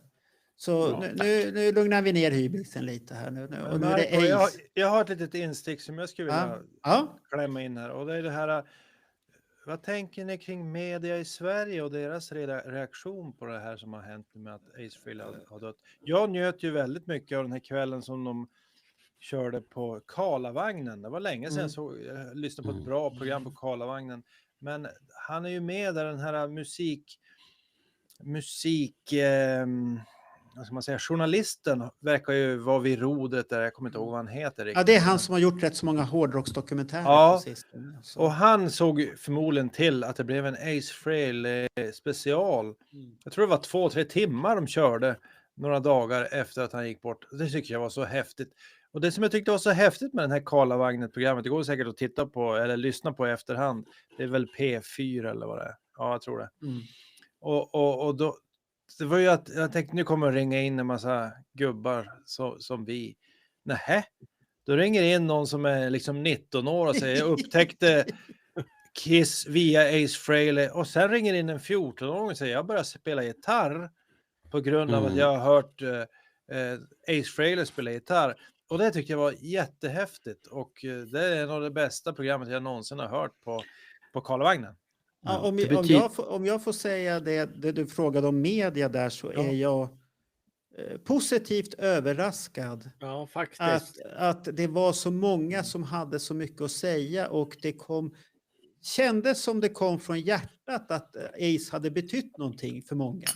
Att många visste. Den enda som inte hade koll på Ace riktigt, det var väl Steffo mitt i det hela på Nyhetsmorgon. När Granvall har fått hoppa in och de har inte fått tag på Anders Tengner för att han hade sovmorgon och ställt klockan för lite senare, då hade de fått tag på Granvall som hade satt ihop ett Ace och försökte berätta lite om Ace.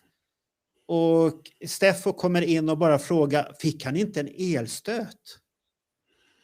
Och det var bara så här, det var så ointressant fråga mitt i det hela. Låt då Granvall säga i sådana fall att han överlevde en elstöt. Det var inte dags att han haft många liv. Och i sådana fall. Men det var väldigt konstigt, och Granvall kom väl av sig lite där och så tog tiden slut. Så att det var det väl enda fadäsen, och sen har väl vissa pratat på ett sätt, men alla är ju inte Ace-proffs. Det kan vi ju inte räkna med. Nej. Men det som nu Daniel säger, det här tycker jag blir jättespännande. Om vi går ifrån de första Kiss-fansen kom 73 typ, och vi är framme vid 2025 nu. Det är ganska många år. Jag har suttit och räknat på det här, Marco, att jag kommer fram till att det var 5 generationer utav Kiss-fans, och jag tror att vi måste stoppa in en 6:e generation av Kiss-fans, de som kommer nu. Och det trodde man ju inte. Och sen finns det en annan intressant sak, och det är, Marco, så gjorde du pluggar för podden på TikTok. Ja. Och det är ju inte väldigt mycket farbröder i vår ålder. TikTok är lite yngre generationer som älskar och ger hjärtan att de saknar Ace. Som, precis som Daniel säger, att man blir lite förvånad för det kommer en helt yngre skala som är någonting helt annat. Ja. Och sen så kommer vi till en annan intressant sak, och det är det här. Och det här är ju en fråga som vi kan få den alla 5. Jag har ju bara hört Marco och jag får den. Och det är liksom, men varför gör ni poddar för om Kiss? De finns ju inte. Jo, absolut. Så länge som Kiss lever i era hjärtan, så länge som Ace Frehley lever i era hjärtan, så gör vi har ju ett bevis på skärmen här. Simon Wiesén, han har ju varit med sin pappa med i vår podd. Ja. Pappa såg 76, han tog med Simon 96, och han själv spelar väldigt hård musik och extrem musik idag. Fast det är rätt så bra, så att och jag har för mig att han viskade till oss lite smått att han hade köpt biljett till Las Vegas där. Så att han får nog berätta lite om Las Vegas-resan för oss sen, om den var bra eller inte. Absolut. Så att och jag vet inte om du har tänkt att ta den senare, Marco, men Las Vegas tar lite senare sen. Ja, okej. Då ska inte jag vara här. Inte ännu. Nej. Inte ännu. Men om vi säger så här, hur påverkade Ace oss i panelen då? Om vi börjar med Bernt. Nej, vi börjar med Johan förresten. Hur har Ace påverkat dig? Ja, men alltså han var ju fundamentet till att jag började gilla Kiss, precis som de andra medlemmarna. Och jag följde ju även Ace när han hade lämnat Kiss. Frehley's Comet, jag gillar de 2 första plattorna jättemycket. Ja, men Ace är Ace. Ja, men han är ju liksom fundamentet. Han var ju första gitarristen, och men han har betytt väldigt mycket för mig, såklart, eftersom han var ju med på de första skivorna de gjorde på 70-talet och i början på 80-talet. Så att, han betyder allt. Så är det ju. Ja, han har ju förstört ditt liv i alla fall. Ja, så är det ju. Hur är det för dig då? Är det ju. För mig? Ja, men jag kom ju in i Kiss i mitten på 80-talet. Det fanns ju ingen Ace där. Så att för mig var det Animalize, Asylum och så jobba sig vidare där upp mot Revenge. Det var de hetaste åren. Och Ace fanns ju där i bakgrunden som en cool kille med coolt smink och såg häftigt ut på bild. Men så här i efterhand när man har lärt sig allt som är värt att veta om Kiss karriär och alla skivor och allting, så kan jag ju se storheten i Ace bidrag på de tidiga skivorna. Och att han var en viktig del. Du kan börja med den första låten de spelade tillsammans, vad jag förstår var ju Deuce. Och jag vet inte, utan hans... Han har egentligen 2 solon på den låten som gör att den blir så jävligt cool. Det hade varit en helt annan låt. Det kanske hade tagit stopp där efter den skivan och de inte hade fått några fler skivor. Utan han är ju så viktig där i början. Sen har jag ju förstått när man har lärt sig mer om instrument, trummor och gitarr och sådär, att han har ju kanske inte en så bred repertoar i sina tekniker. Men det han gör med de där grejerna han kan är ju fantastiskt. Sen tappar han ju som många musiker då lite feelingen på äldre dagar. Men det här han gjorde på 70-talsskivorna är ju otroligt häftigt. Och sen tror jag också, det man glömmer bort är att många av de tidiga Kiss-skivorna är inte så svåra att spela. Så det är en bra gateway, vad heter det? En bra intro för liksom killar och tjejer som är intresserade av att lära sig spela musik. Jag menar, riffet i Cold Gin är bland det simplaste du kan göra. Men liksom, det är ju bland det coolaste. Jag spelar det fortfarande och mår bra när man drar det där riffet, den här main riffet som finns i den då. Och många av hans solon går ju att lära sig. Det är inte allt för svårt. Där har ju en kille som Eddie Van Halen, då måste ju vara en supernörd. Ja, då är det alltså det är så långt bort så att jag tror han var en bra väg in för många. Och det har ju visat sig att många är ju tacksamma för hans bidrag och det har öppnat upp väggarna, eller öppnat upp dörrarna för dem till musik. Och för många kan det vara så att jag gillade Ace i början, sen har jag gått vidare, men det är ju ändå viktigt, va? Hade det inte varit Face hade de kanske börjat måla eller göra någonting annat. Men just att det här öppnar upp det så att man kan glida in i musiken. Sen kanske man lämnar Ace. Men jag tror att många kommer ihåg honom som en viktig influens. Ja, du har helt rätt. Och om jag ser för min del så var ju Ace en del utav Kiss 75. Wow, det är en tjej som skriver i... Ja, låt oss skriva. Vi återkommer till det sen. Det var alldeles chockad.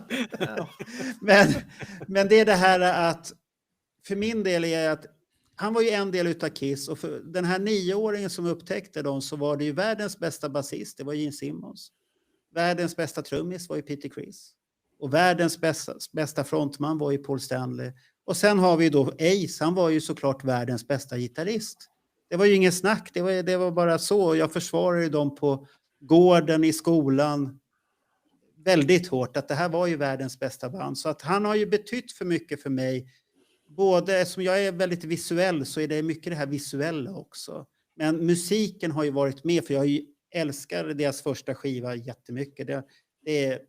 Den är så himla bra. Och det är en sån här skiva man kan gå tillbaka och hans gitarrspel är ju som du säger underbart på den. Den passar ju in. Hela grejen bara passar in och det är ett band. Och för mig är det fortfarande det här. Behöver jag en tidsresa, hämta mig själv, då åker man dit och så kan man sätta på första Kiss-skivan eller Hotter Than Hell eller Dress to Kill och då är man bra. Då känns det bra alltihopa. Och sen har man ju då sen haft han som arbetsgivare 2 gånger nu då. Och en var turnén 2015 då Johnny frågade, vill du hjälpa till att designa Ace t-shirts till den turnén? Och då var det stort och då var det ju hedrande så att man, shit, jag får göra t-shirten och det här andra då när man blir tillfrågad att göra boken. Så det är ju stort. Så att jag har aldrig tänkt på överhuvudtaget på betalningen på någon av de grejerna. Det har varit mer att det är min barndomsidol. Häftigt att göra bara.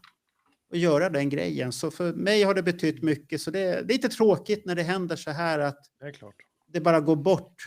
Man tas ifrån helt plötsligt. Det tycker jag inte om.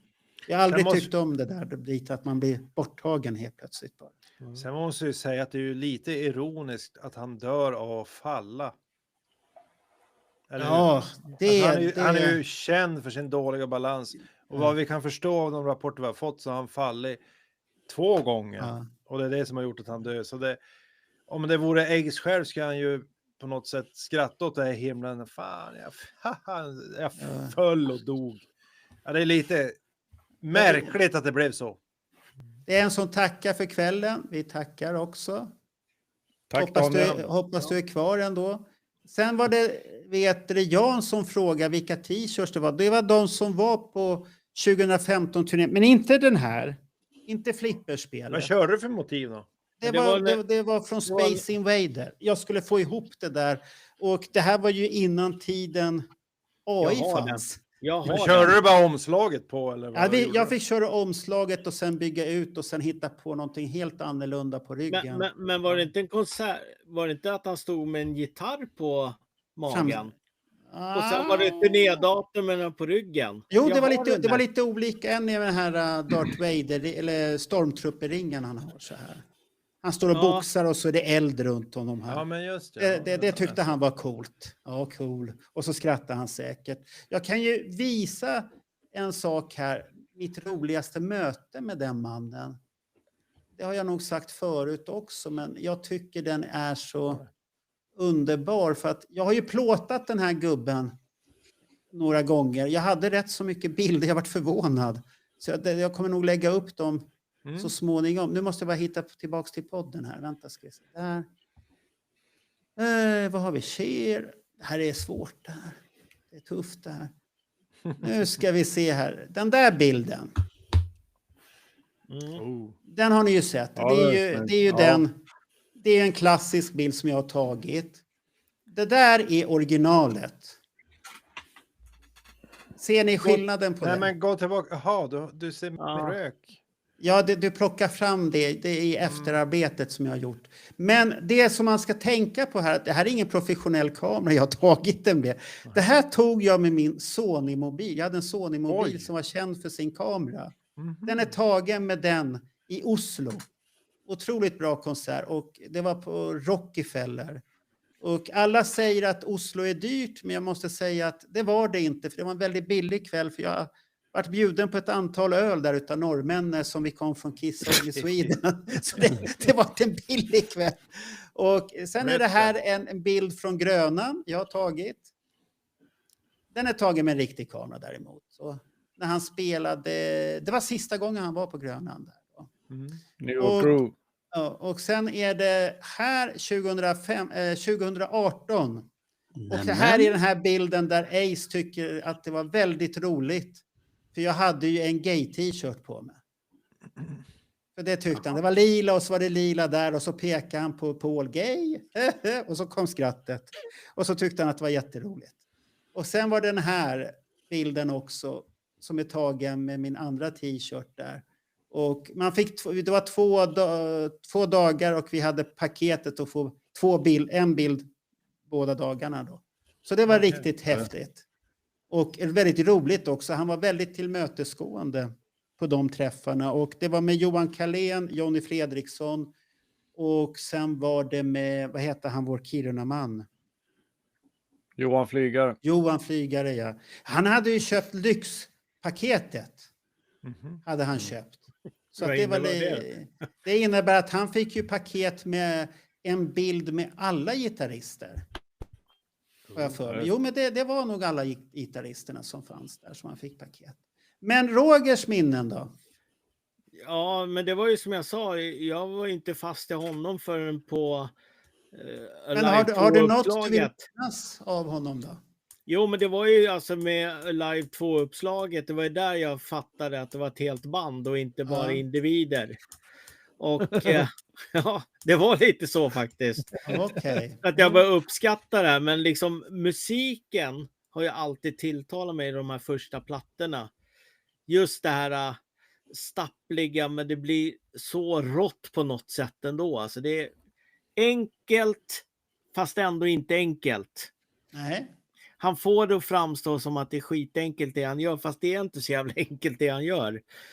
Och sen framåt det hände ju lite tråkiga saker med honom på 80-talet där i början som kanske inte var så roliga, men han lämnade ju Kiss och krascha bilarna. Ja, Och sen det här snacket om att Gene hade ringt till Ace och ville få tillbaks honom till bandet igen och bla bla istället för Winnie. Det där handlade bara om pengar, att han ville ha tillbaks honom. Vet ni vad det kostade Gene och Paul att Ace lämnade Kiss? Nej. 7,5 miljoner dollar i den valutan då. Det är alltså 28 miljoner idag. Alltså en kvarts miljard. Och hur har du räknat ut det här? Jaha, Nyfiken nu kom fråga. Mr. Faktagranskare in här. Jag läste faktiskt en artikel om det här för några dagar sedan. Jaha, och vad ska Bernt säga? Ja, varsågod och fortsätt. Ja, det var där jag Vad var läste det det. Ja, vad var det för artikel? Vilken tidning? Vilken sajt? Det var en amerikansk sida. Det var någon sån här sida som inte alltså det var ingen sån här hemgjord sida, utan det var en jag kommer inte ihåg vilken tidning det var. Jag ska se om jag hittar upp den och ska skicka den till det. Men nej, nu rättar vi upp stämningen lite här som Bernt håller på att bli det- allvarlig här. Och så skickar vi den här frågan till Bernt då. Oj. Det var inte riktigt där jag tänkte. Kan jag få avsluta min då? Nej, det får inte. Vi måste lugna ner Bernt här. Han är lite vild okej. här. Stäng av mamma. Nu ska vi inte stänga av Bernt. Det är inte mig ni stänger av mikrofoner på, det är vissa andra. Ja. Men om vi går tillbaka till den allra första början. När jag blev Kiss-fan så visste vi ju ingenting om medlemmarna, utan vi visste bara om deras persona. Och att Ace var en person ifrån yttre rymden, det attraherade mig enormt mycket, därför att jag hade haft det blev som så att jag blev ihop med en kvinna som hävdade att vi allihopa har ett utomjordiskt ursprung. Vänta nu. Var du ihop med henne också? Det har du aldrig det var sagt förut. Du sa ju bara att hon arbetade för dig. Hon gjorde en del jobb. Ja, Jaha, det förklarar ju mycket här nu. Ja, det där är en annan podd det där, Bernt. ja. Men Ja, så att den här delen med utomjordingen attraherade mig självklart. Men sen är det ju så som ni också har varit inne på, flera av er, att det har haft olika spår in som har med de olika 4 originalmedlemmarna att göra. Men sen om man går längre fram, så jag menar att han var otroligt intresserad av astronomi, check på den, det har jag varit ända sedan jag var 5-6 år. Han var intresserad av datorer. Jag var inte intresserad av datorer, jag fick dem slängda i knät när det begav sig. Och sen så var han ju, när man från början då, när jag precis hade blivit Kiss-fan, så försökte jag lura ut vem är det som sjunger på låtarna, för det var ju inte helt självklart. Och så konstaterade jag att det är bara 3 olika röster. Men varför finns det inte en 4:e? Sen fick vi ju svaret 1977. Hej 1979. Och så hela den här biten är oerhört fascinerande och intressant. Och i och med att han har alltid gått sin egen väg, han har alltid gjort sina egna grejer och han har aldrig varit riktigt nöjd, utan han har haft sin artistiska ådra som har varit så otroligt viktig för dem. Samtidigt som vi som Kiss-fans, som snälla, lämna inte bandet. Titta, du får göra en soloskiva, det blir jättebra. Och hela den här biten. Och sen så finns det, som jag upptäckt senare år, och det är delvis tack vare Marko Rovinen, som ibland hävdar att han inte är ett dugg religiös. Den här tröjan som jag har på mig just nu, det finns en koppling både till Ace såklart, och även då till ni som har sett, ni har ju sett ett kort som man fick när man besökte begravningen, eller hans minnesstund. Och då är det ju ett citat från Johannes. Jag ska inte bli för biblisk, för då blir vissa av er trötta och tycker att det här vill vi inte. Men i och med att Ace var väldigt religiös, vilket han säger i många utav vloggarna som man har gjort ihop med The Trunk. Och han är starkt troende, fast man kanske inte tror att han är det. Skitsamma. Så att den här texten som vi har på den här tröjan är, nu ska vi se, jag var tvungen att skriva ner det här för jag vet hur svamlig jag blir. Det här är alltså Johannes 14. Nu ska vi se, där. Johannes 14, där går det, känn ingen oro. Ace Frehley säger don't fear, alltså var inte rädd. Och frasen var inte rädd eller frukta inte eller fear not, det är den vanligaste och viktigaste uppmaningen i hela Bibeln. Den sägs av Gud, änglar, av Jesus, allt i syfte att lugna och trösta människor i en stund av rädsla och osäkerhet. Så att här då, när vi har den berömda texten have no fear, the ace is here, så är ju det en lugnande text och den har en stark religiös innebörd. Där Marko Rovinen. Alltså det visste inte att jag hade gjort en religiös grej. Annars föredrar jag hans texter där han skriver med Cold Gin Time Again. Det är lite mer på riktigt. Ja, det är inte lika mycket religiöst, nej. Men ska vi gå till nästa bit här nu? Vänta nu. Aha. Svarade Bernt på hur Ace var 80? Nej, det såg inte ni han hur försökte galant undvika det. Han försökte undvika det. Du vet hur Bernt är, han är diplomatisk. Jo, nu pratar vi om... Kan jag få bara avsluta min tes? Ja, avsluta din där. Gör det. Det var lätt att känna igen Ace på hans solo på skivorna i alla fall. Jag reagerade på Killers till exempel, att det lät konstigt, och på Alive 2-plattan också, fjärde sidan, att det lät konstigt helt plötsligt. Jag hängde med Ace också på Frehley's Comet. Jag älskar hans första platta. Första sidan är bra på den. Ja, det Första sidan är bra. Ja, men alltså Into the Night och ja, det är världens tråkigaste omslag, men det är jättebra innehåll på den här skivan. Jättefin Fast komet. den påminner lite om hans när han dog, att det var en komet som flög förbi. Ja. Den där är fult däremot. Den är fruktansvärt fult omslag. Usch. Nej, ska vi gå över till musiken istället då? Vill ni ha svar på frågan? Ja, så har du ändrat det att du vill prata ännu mer nu? Jag trodde du var klar, Bernt, med dina idéer. Ja, nej, det här var ju en fråga vi fick. 1980 så var ju Ace mitt inne i allsköns missbruksproblem. Och han var ju, enligt mig, som den 19-åring jag var då, konstant berusad. Hur vet du att han var konstant berusad? Märkte du det på? Luktade han? Eller? Han hade alltid alkohol med sig i någon form. Ja, men hur vet du att det var alkohol? Smakade du på den? Vet du vad? Det kunde ha varit en luring. Han bara fikade alltsammans. Ja, luktade han alkohol? Jag stod inte så nära honom. Du vet, det är ändå som så här att det är mina idoler. Man vill inte liksom bara stå så här näsa mot näsa. Ja, men dricker man så behöver du inte stå så nära, för du märker det. Eller luktar det vikblå mitt i det hela? Det har jag inga minnen utav.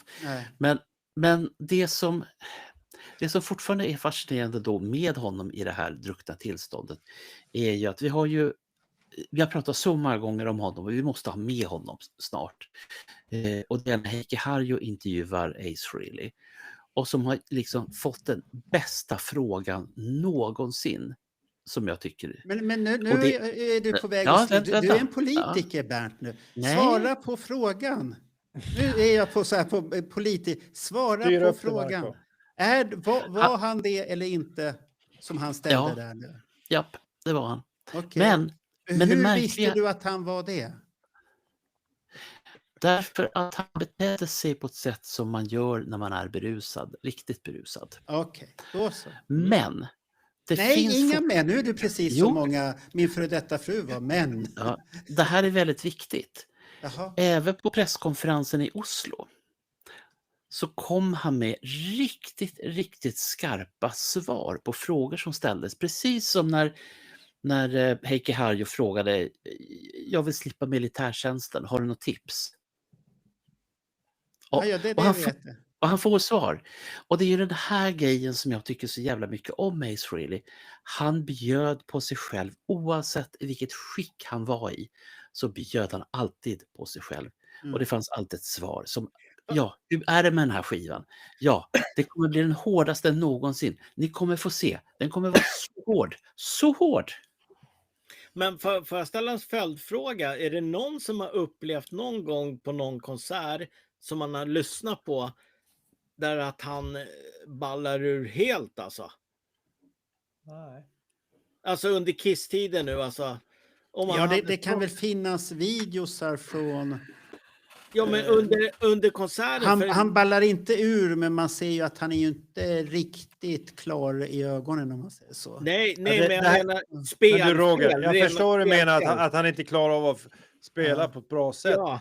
Men det är ju några av de här alkoholisterna som har en viss förmåga. Jag vet Blackie Lawless som vi nämnde tidigare. Ja. Jag har tydligen sett den här nya turnén med honom också. Jag såg honom ju för några år sedan. Han nämnde ju det att Chris Holmes, ni vet gitarristen som var med honom länge, var ju en ständig suput och var ju fyllan jämt och gjorde en massa dumma saker.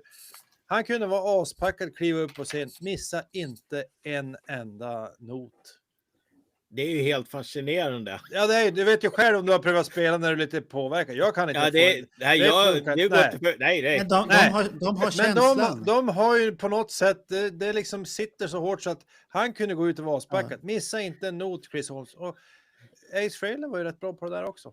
De har det sitter i DNA alltså det där. Ja.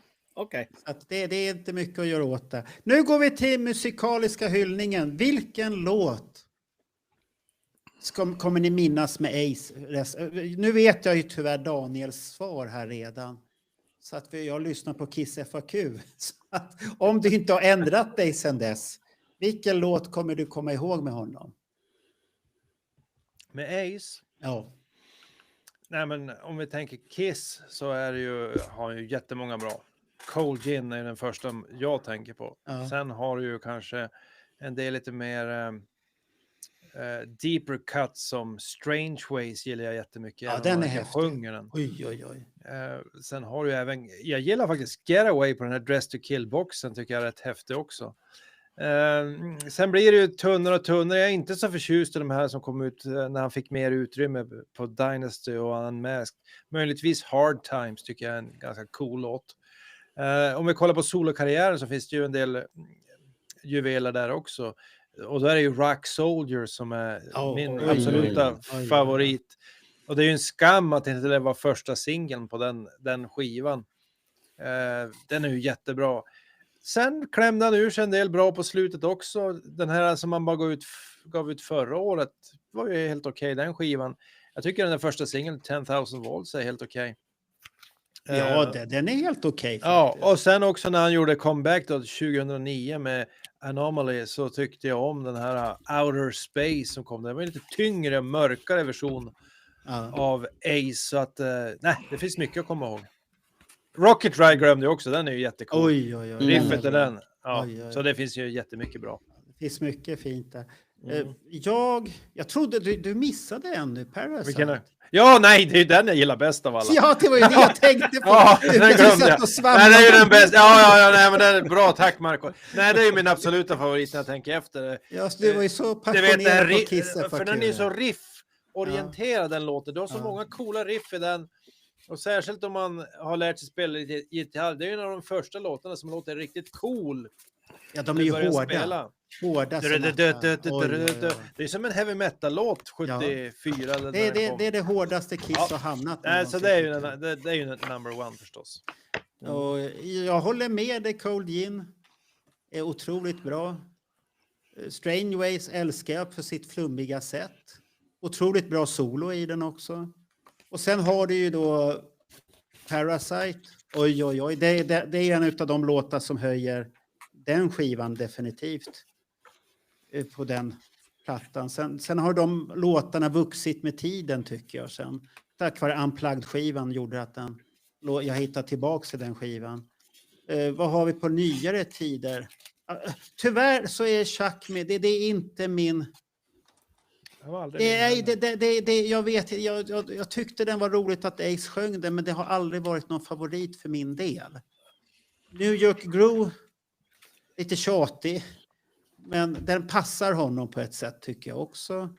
Men sen har du den här Speeding Back to My Baby, Rip It Out, Rocket Ride, det är klassiker. Och sen den här nyare grejen, då är ju Rock Soldiers en av de som står väldigt högt i kurs. Men sen har vi ju hittat fina pärlor på de här instrumentala bitarna som har kommit också. De är väldigt häftiga, många av. Så att gubben kan när han vill. Sen på senaste skivan så vet jag ju inte så länge mycket den här Mr. Brown, eller vad han hette. Hur inblandad var han där och geggade sig? Och det är väl lite rädd för den här... Lite för mycket för att det ska vara... Ja, och det blir ju lite det här läskiga nu när Ace är borta. Ska han blandas in i produktionen? Blir det Mr. Brown featuring Ace Frehley då, eller? Det är lite läskigt tycker jag på den sidan. Och han fick ju backa från sina uttalanden han hade gjort. Där han var lite för mycket, tog åt sig cred. Och så hade väl Ace ringt att det här går ju inte. Det var inte det här vi hade kommit överens om. Nej. Så att det är mina personliga favoriter där. Ja, för mig, jag håller ju med om Parasite och Cold Gin. Men jag håller faktiskt en spänn på Chuck med ändå. Ja, så du gillar den ändå? Ja, jag gillar den. Och Rocket Ride. Men jag tror att det hänger ihop med Live 2-plattan. Att den knockar med hela den skivan på något sätt. Med den här favoritfrasen som Ronny hatar. We have a surprise for you tonight. Den körde de redan i Lund 76. Men då sjöng han inte. Nej. We have a surprise for you tonight. Ja, men sen också New York Groove i all ära, men jag tycker också de här Rip It Out, Speeding Back to My Baby, Fracture Mirror är klockrena låtar liksom. Och tittar man senare, jag håller med om Rock Soldier. Efter de skivorna så tappar jag lite av Ace faktiskt. Jag har inte lyssnat så här jättemycket på det här senaste. Däremot så kan jag sätta på ibland. Det kom demoinspelningar från 84-85 med honom som jag gillar väldigt mycket. Ja, det här glömde vi en låt. Rip Out. Oj. Ja, det finns en låt som heter Doll. Ja, den där. Den tycker vi om. Det var någon som hade, när vi gjorde en podd om den, jag vet inte om det var Bernt eller Daniel som berättade någon konstig story om den där låten. Ja, det kanske är, jag vet inte. Det var någon som berättade en konstig story om den där låten. Jag tror att det var Bernt som var inblandad i någonting där. Är den lite konstig så är det Daniel, och är den väldigt konstig så är det jag. Ja, okej. Jag tror det var en väldigt konstig förklaring. De får gå och lyssna på avsnittet helt enkelt. Ja, de får gå och lyssna där. Ja. Men just den där demosarna som kom, det var ju ett helt gäng. Alltså, det var ju typ 20 låtar eller någonting. Alltså. Det här riktigt bra faktiskt. Ja, men det är lite kul när du nämner de där demosarna. Han gjorde ju jättemånga bra låtar där, men det var ju ingen som verkar vara intresserad. Nej. Och sen när han väl fick chansen då långt senare att göra en skiva, då var det som att han har glömt bort många av dem där. Och det ska ju ha lite cred för den här Brown-killen. Han tog ju upp någon gammal demo som man hade hört, och så ska vi inte göra den här på plattan. Den var ju riktigt bra. Och så gjorde de en gammal demo, det tycker jag var kul. Vad hette den som var så himla bra? Där som lite Back into your arms again. Nej, det lät som en ballad. Det var en ballad. Nej, lite mjukare. Gammal från 84. Men den är ju från demo-grejerna. Ja. Men det var ju en hårdare variant. Nej, det var den. Är du säker på det? Ja. 100. 20. Vad är det för låt jag kommer ihåg då? Du kommer nog inte ihåg så mycket. Ja, jag kommer ihåg, inte vara elak här nu. Det var den här. Nej, det var den här låten. Du tänker på Fighting for Life kanske? Den här. Ja, det är den. Det var ju den bästa. Den får vi inte höra mer på. Men den gillar vi jättemycket, men det var ju en nyskriven låt. Ja, var det en nyskriven låt? Ja. Okej, då är det jag som förväxlade med någonting där. För hade vi kört några fler sekunder nu, då hade det blivit tråkigt. Ja. Inte för oss. Tyvärr så är det lite tråkigt nu för tiden på YouTube. Alla skivbolag har blivit jättetråkiga. Men vad säger du? Hur påverkar det din kanal då? Det påverkar kanalen att vi kan inte ha med så mycket visuellt och mycket låtklipp kanske ibland. Låtar som låtar går bra, men visuella grejer blir ajabaja. Okay. Lite tråkigt, men så är det. Ja. De kanske lättar på dem ett tag igen när de märker att det här var inte så roligt. Ja, för vi funderade ju jättelänge, som det är Marco då som klipper de här grejerna och är Mr. Producer. Och vi hade den här vision med 75 låtar. Ja. Och det var ett jävla liv om de här hela tiden. Och var det inte de ena som gick in och ville banna, så var det de andra. Ja, de vill inte ha någonting.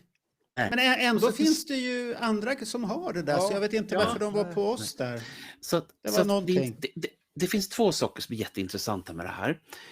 Det ena är att det ligger med i Dress to Kill-boxen, så ligger det med de här 3 låtarna. Ja. Och de har själva släppt ut dem på sin egen Kiss-kanal i de här högupplösta. Ja.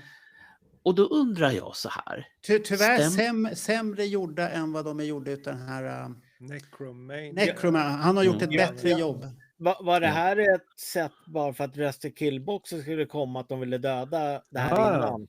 Nej, de har inte tagit bort alla. Det var oss det drabbade. Ja. Men jag kan tänka mig att det är något sånt. Ja. Och det betyder ju... Då kan man se det här från 2 sätt. Det ena är att det är väldigt tråkigt. Och det andra är att om man uppmärksammar oss, då har ju ändå vi gjort någonting som får dem att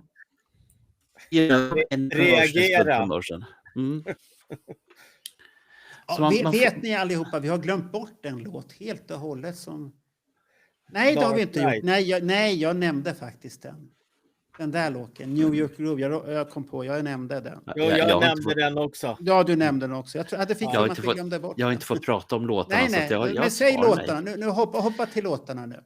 Ja, men det är lite som så här, att för 2 veckor sedan när jag gjorde Berntjournalen så la jag in det som jag tycker är ett av de bästa framträdanden som han har gjort med New York Groove. Och det är från Jimmy Fallon Show. Och eftersom jag inte kunde säga någonting om hur illa det var kring Ace Frehley då, så kände jag det att om jag kan lägga in någon slags subtilt meddelande. Därför att det är ett jävligt bra framförande. Gitarren som han har är den finaste jag har sett i det här Blinky Blinky. Och sen, det var den uppdaterade versionen med Blinky Blinky. Och sen arrangemanget runt omkring med en kille på bastuba. Jag tycker bara att det är så jävla bra. 2 trummisar, en bastuba och lite mer. Snart igen. Vänta du bara, Roger. Vänta du bara. Det kan nog komma fram en flöjt rent vad som lider. Men vad var det som skrev Chie egentligen? Vem var det? Steve Cornell och Gene Simmons. Ja. Inte Ace Frehley. Nej. Han started solo som han la till. Ja, han started solo. Ja, just det var ju då som flöjten rök. Men vad var det var det Chi du ville komma ihåg med honom och New York? Nej men jag nämnde det här med New York Groove för ni har liksom dragit igenom nästan alla låtar som är fantastiska. Ja, men då går vi till Johan då. Men jag är inte klar. Du är klar, Bernt. Nu går vi till Johan. Nej, men kan inte Bernt få prata färdigt där? Nej, han har ju pratat i 5 timmar här nu. Ja, men prata färdigt. New York Groove är ju en cover. Ja, det vet vi, Johan. Det var väl ingen nyhet det där. Men Röjtedal är här. Chi med tvärflöjt. Den väntar vi på. Ja, den väntar vi på. Men han är feg. Han lovar mycket och är feg. Men bland coverserna, en av de bästa, det är ju fortfarande covern på Sweets låt Fox on the Run. Hans version är bättre än deras. Och fan vet om inte Andy Scott håller med honom också. Men det som ni inte har nämnt speciellt mycket, det är Fractured 2 och Fractured 3. Jo, de nämnde vi. Ja, inte mycket. Vi sa alla instrumentala. Och jag sa också Fractured-låtarna. Nämnde jag också som jag har. Ja, men tror Bernt ville understryka att det var inte bara första Fracture som var bra utan det finns ju flera. Alltså men de är bra. De är bra allihopa. Tack för att ni tolkar mig inför Marco så att han förstår. Jag tycker det är fint av er. Alltså det är bara jag som ska förstå, okej. Ja. Ja. Det där noterar jag i svarta boken, Bernt. Pojkar, nu börjar det låta som ett gammalt par här. Det får ta lite intresse. Ja, men man blir ett par med Bernt. Men Varken man vill där, eller inte. ja, men det är ju därför som det är som så att när vi gör de här sändningarna, jag vet inte om ni har tänkt på det, han sätter aldrig mig bredvid sig själv, utan det är alltid några emellan. Har ni tänkt på det? Ja, men han är rädd du ska slicka han på halsen så där som Titta. Gene gör på. Simon Wiesén håller med dig, Bernt. Foxon är riktigt bra. Så du hade rätt där, Bernt. Det är klart jag har rätt. Jag är Får vi äldst gå utav er. ut Klart till jag har Johan rätt. då? Gammal är äldst. Ja. Nu går vi till Johan. Nu Johan, hallå. Då börjar vi direkt så får vi hela Kiss Army emot mig. Jag tycker om Parasite, men jag tycker att Bruce Kulick gör den bättre live än Ace. Men då är det inte en Ace-låt. Fan också. Skitsamma. Men varför tycker du att Bruce gör den bättre? Det är lite intressant att veta. Men han har den här lite mera heavy metal soundet än Ace hade. Ja, den är jättebra med Revenge-eran, jag håller med. Alltså. Ja, och så trummis Eric Singer också. Ja, det är någonting som gör att den låten lyfter. Den är helt okej på, vad är den med på? Hotter than Hell, va? Ja. Titta, du har fått ett plus här, Johan. Tack. Plus en. Plus en. Ja, det är bra. Bättre än minus. Ja. Men annars så är jag inte så jätteförtjust i Ace-låtar under Kiss-perioden. Jag gillar Dark Light på The Elder. Wow, okej. Bra där. Talk to Me på Unmasked är helt okej. Men sen är jag lite grann inne som på Roger, de här 84 demosarna, Back Into Your Arms Again.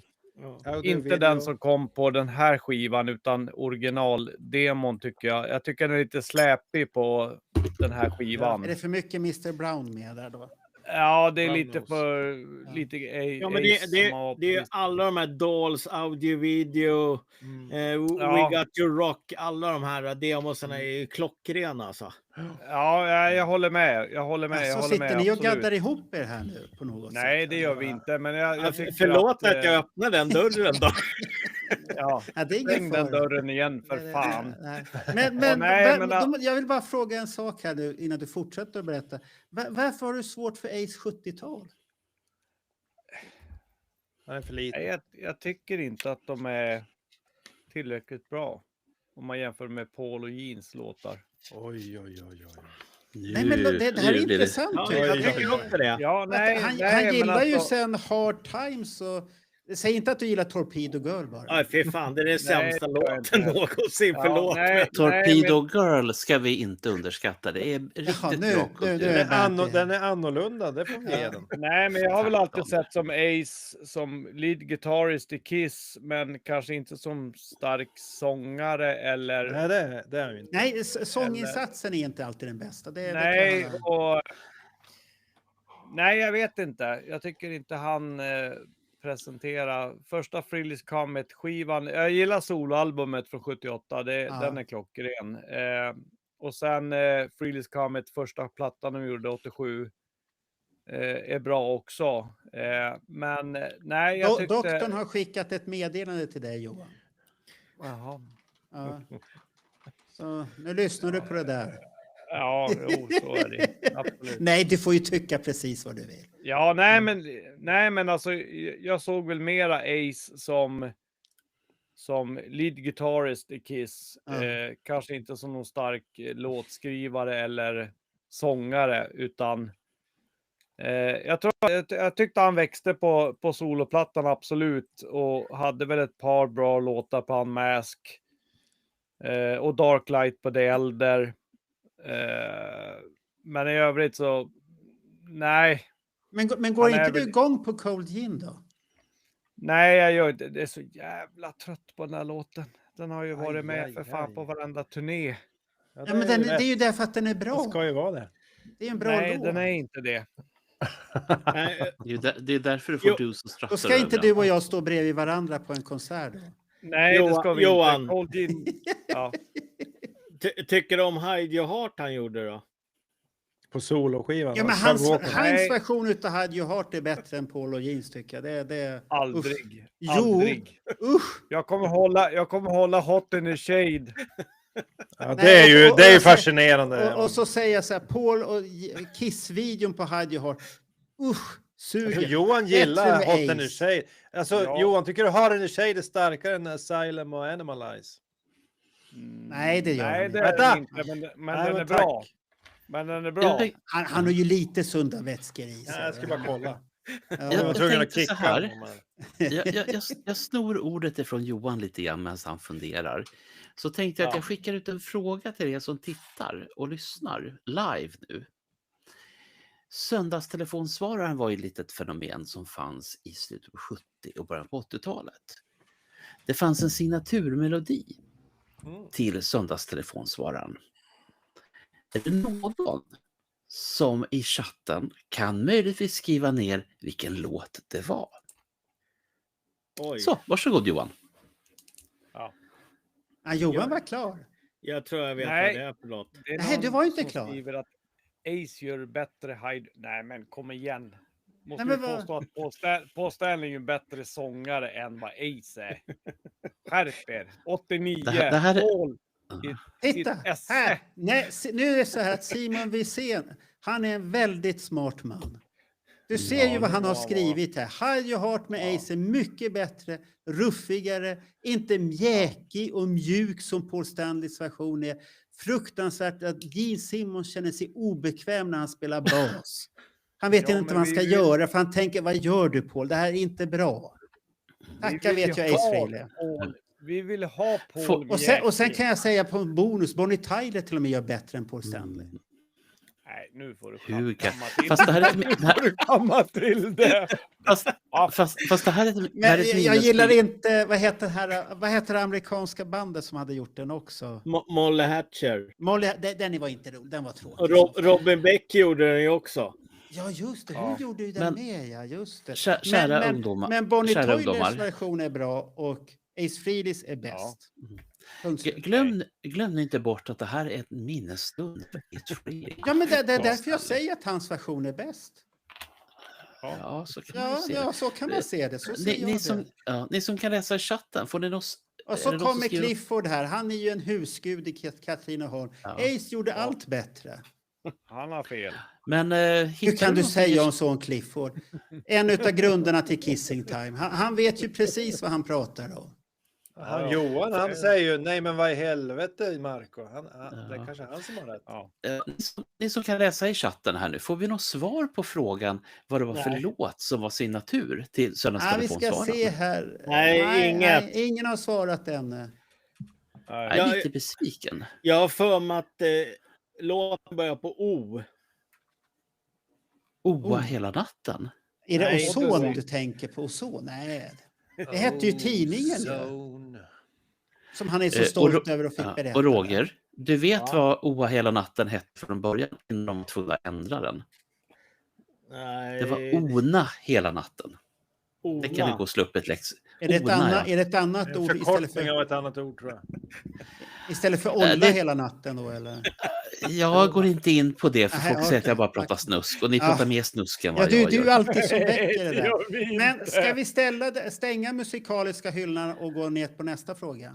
Ja, Nej, men jag måste ju svara, För svara att vi måste ju komma Roger till här en nu. avslutning snart också på det här. För att det ska Fast inte hålla på. först måste jag svara Roger. Jag är lite besviken nu på alla ni som tittar och lyssnar. Eller så är det så att ni som vet, ni vet. Jag Ska vi kommer se fan här. inte ihåg alltså. Ja. Bengt Grönqvist, underbara människa. Nu fick Tack. du Ja. nostalgi. Ja. Bengt, tack så jättemycket för allting som du gjorde för söndagstelefonsvararen. Nu har han hybris här. Du ska tro Marco. att jag uppskattar dina Ja. insatser och jag tänker på dem fortfarande 40 år senare. Tack Bengt. I know everything. Och du med. Tack. Ja. Nej, det var Rocket Ride. Den började varje Ja. söndagstelefonsvarare. Bra val där Bernt. Ja, det var bra låt. Mm. Då går vi på nästa då. Och det är ett av våra avslutande kapitel där. Och då är det här arvet.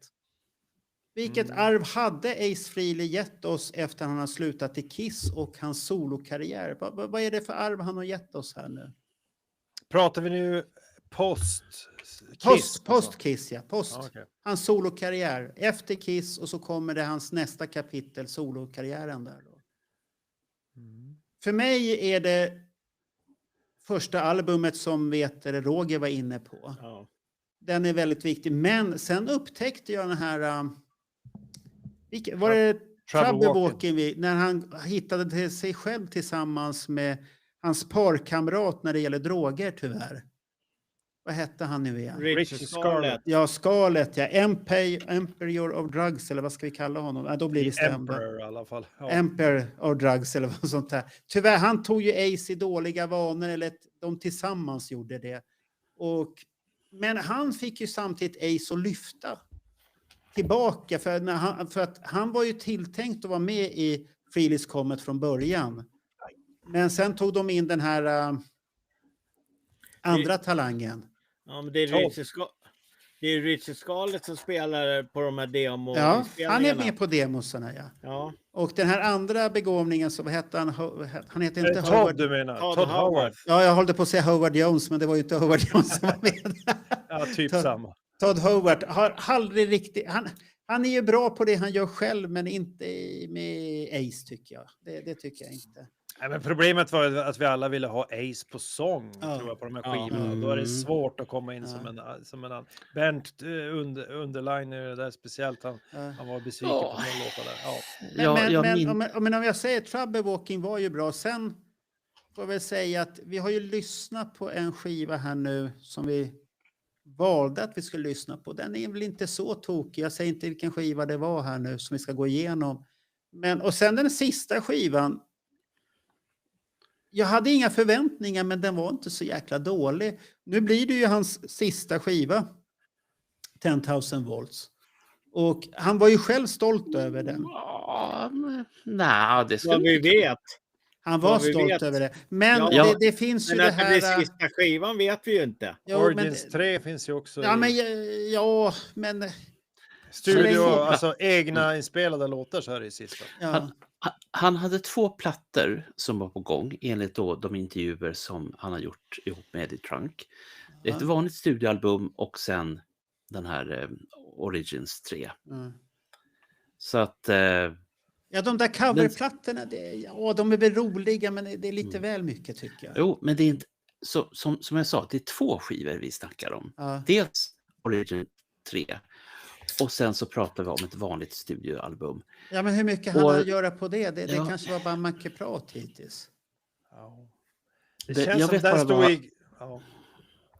Jag vet bara vad han sa ihop med Eddie Trunk. Och om jag minns rätt, och nu har vi 120 stycken glada, pigga öron och ögon som kan bekräfta eller dementera att det faktiskt var 2 plattor. Och att den ena plattan, studioplattan, var klar. Vi har 240 öron och 240 ögon, men okej.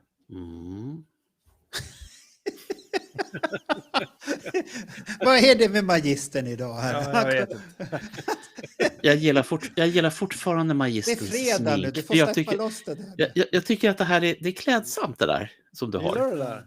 Ja, det där är fina det gjorde damerna på mitt jobb också. De tog foton på mig allting när jag var Jack Sparrow. Ja, såklart, alla tänder. Jag tror får alltid ha det där. Ja, du vet, män med kajal. Jag får klä ut mig till lärare ibland och sen får jag vara Jack Sparrow resten. Liksom. Du vet, man gillar ju alltid sminkat. Nu har Erik Hellqvist har kommit in också. Oj. Ja, välkommen Erik. Glömde kom in nu. Ja, men han var kanske upptagen med någonting. Prioriteringar, herregud. Ja.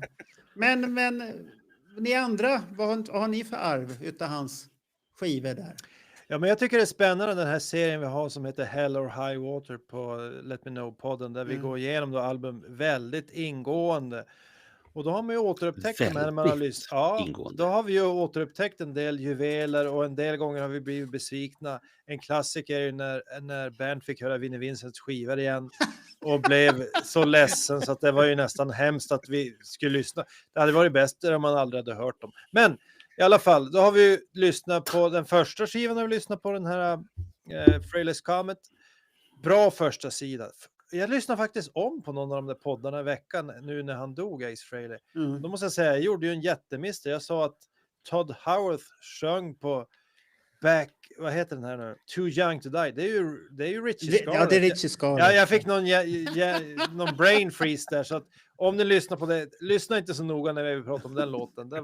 Jag var inte bara jag som sa fel, vi sa fel allihop på den. Så att vi kan göra lite missar, men det viktiga är ju samtalet. Och det var ett bra samtal och första sidan där är riktigt bra tyckte jag. Sen har ju då Trouble Walking som är min favoritskiva när det gäller Ace solokarriär. Han kom in då via Eddie Trunk som du nämnde. Eddie Trunk var ju med på det här bolaget som signade Ace. Atlantic Records. Ja, Megaforce heter de. Ja. Så stämmer. Jag höll på att säga Atlantic Records, men det var fel. Nej. Det stämmer. Megaforce var det. Ja.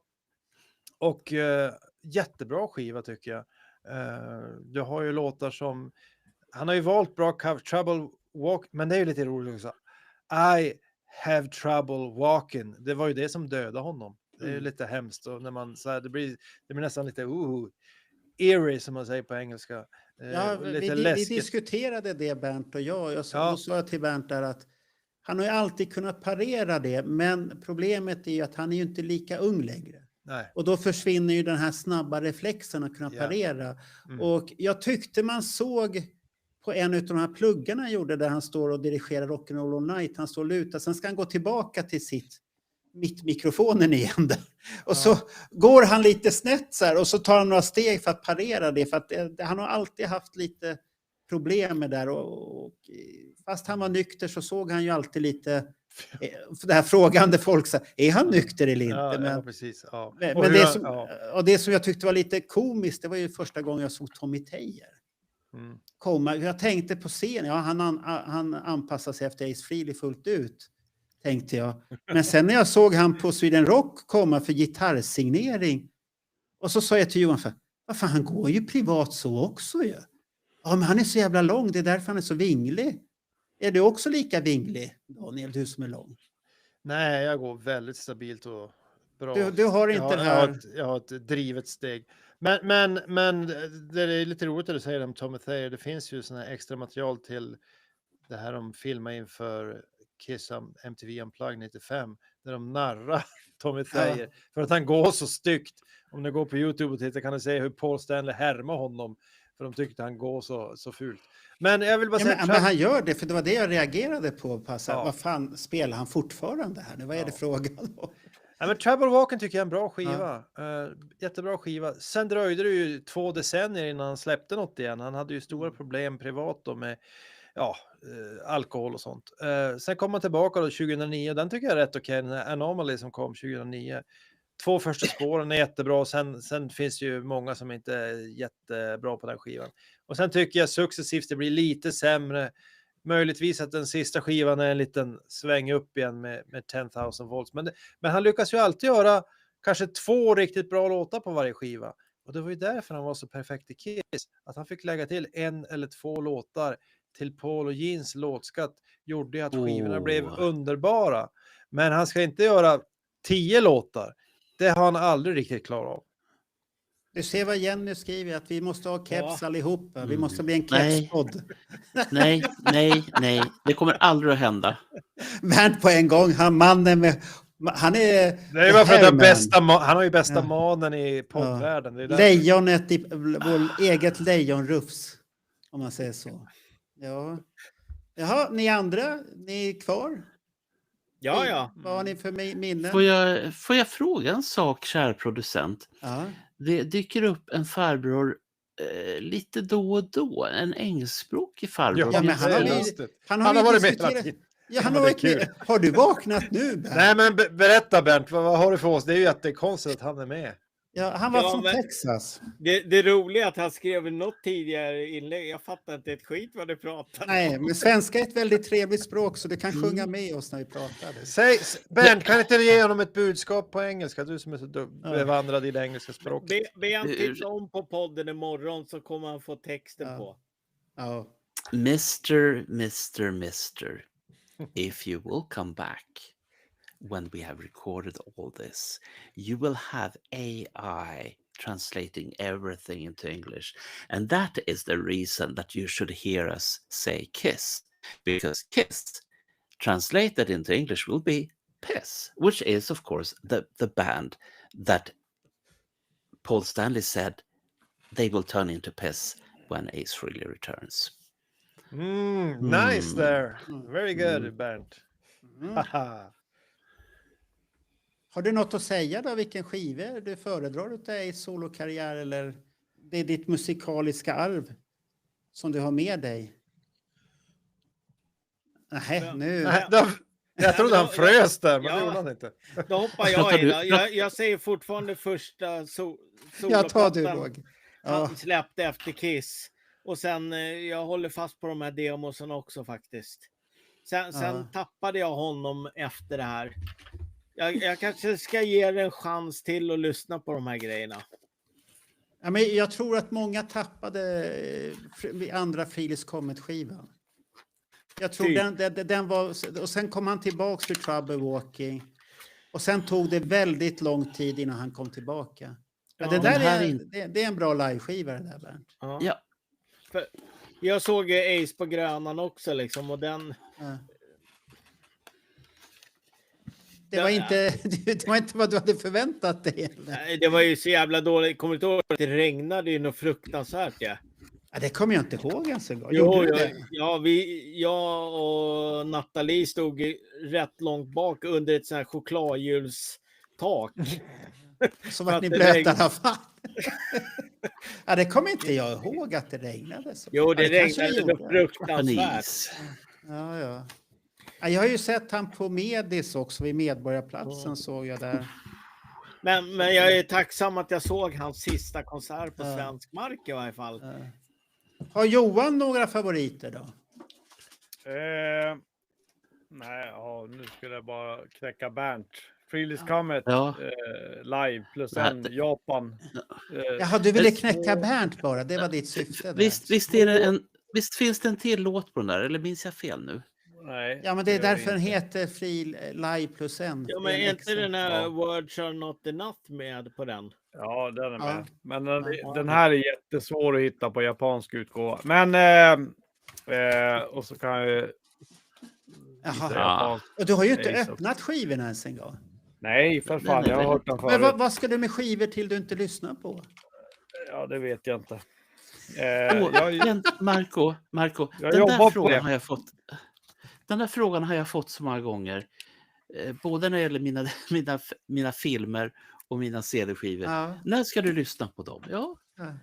Vad har du för svar på, Johan? Jag tittar där. Daniel har hittat grejer här nu. Oj. Frågan är om man kan visa det här avsnittet inte live. Kommer det bli censurklipp? Det var ingenting som visades där. Det var såg ni inte att jag censurerade? Det var ju tjejer. Alltså censurerade du det? Ja, men sådär. Ja. Jaha. Jag trodde inte det var fint. Intervjuvinyl från England. Nej, men Ace, det är Frehley's Comet, första plattan. Och så är jag väldigt svag för skiva nummer 2 också, Second Sighting. Men det är inte så mycket för Ace, utan det är för Todd. Jag tycker han har en fantastisk pipa och en fantastisk låtskrivare.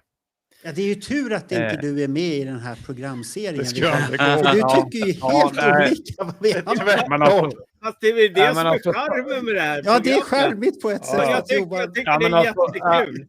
Men det är också fel. Ta från Second Sighting, It's Over Now. Alltså, jag lyssnade på den innan podden idag. Alltså, det är ju... Ja, man blir tårögd. Har du lyssnat på vår podd om det avsnittet? Har du lyssnat på det avsnittet? Vad tyckte du om oss då? Nej, det var precis, det hade fel. Totalt fel. Någon hade fel. Vi får göra en sån här resurrection. Det var inte vi. Vi får göra en resurrection på det avsnittet då. Nej, men jag förstår konceptet på Frehley's Comet, att i och med att Ace Frehley är ju liksom inte en lead singer, att man vill ha Todd som lead singer, och så skulle Ace liksom spela andra fiol. Men på den andra skivan så var det ju mera Todd, eftersom Ace var ju inte så i bra skick. Vill du höra lite? Du ska få lite salt på såret här nu. 2018 så skulle ju Friedrichs Comet återförenas på scen. För första gången på jättelänge. Och då står vi där. Då vill jag betalt. Nej, de gjorde det återförenades där. Och vi var inne på när Friedrichs Comet övade. Så att, tack vare att Johnny kände deras kille som hade hand om mixerbordet eller något sånt där. Så kände han dem. Så att vi kom in där och hörde vi att de övade ju på de låtarna som inte var Todd Howard bara.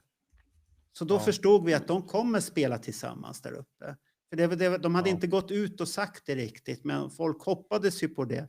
Och så att när det kom så stod vi där väldigt långt fram. Vi var ju längst fram där. Och jag kommer ihåg Johan Carlén och allihopa när Ace började spela Rock Soldiers med bandet och Anton Fig på trummor. Det var nära en erotisk upplevelse kan jag säga. Både för Johan Carlén och mig och Johnny och Johan Flygare. Det var lite för mycket för oss 4 där. Ja. Så det var häftigt. Ja, jag förstår. Absolut. Nej, men alltså jag tycker att sen Ace, Trouble Walking, absolut, det är en helt okej platta. Men sen som Daniel sa, det finns ett par örhängen på varje soloskiva egentligen. Men det är liksom ingen skiva som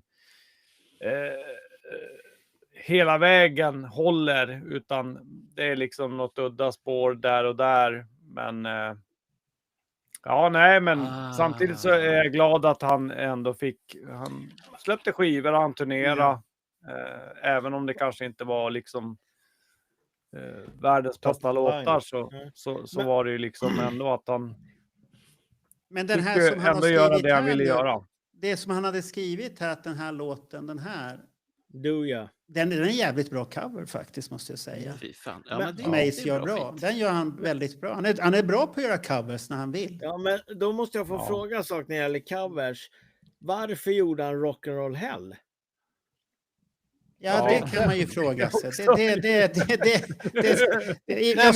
Jag tyckte det var en ganska bra idé för att Ace var ju med i liksom starten på Creatures. Han hade inte riktigt lämnat bandet, men han har ju, vad vi vet, inte spelat ett enda liksom riff på Creatures.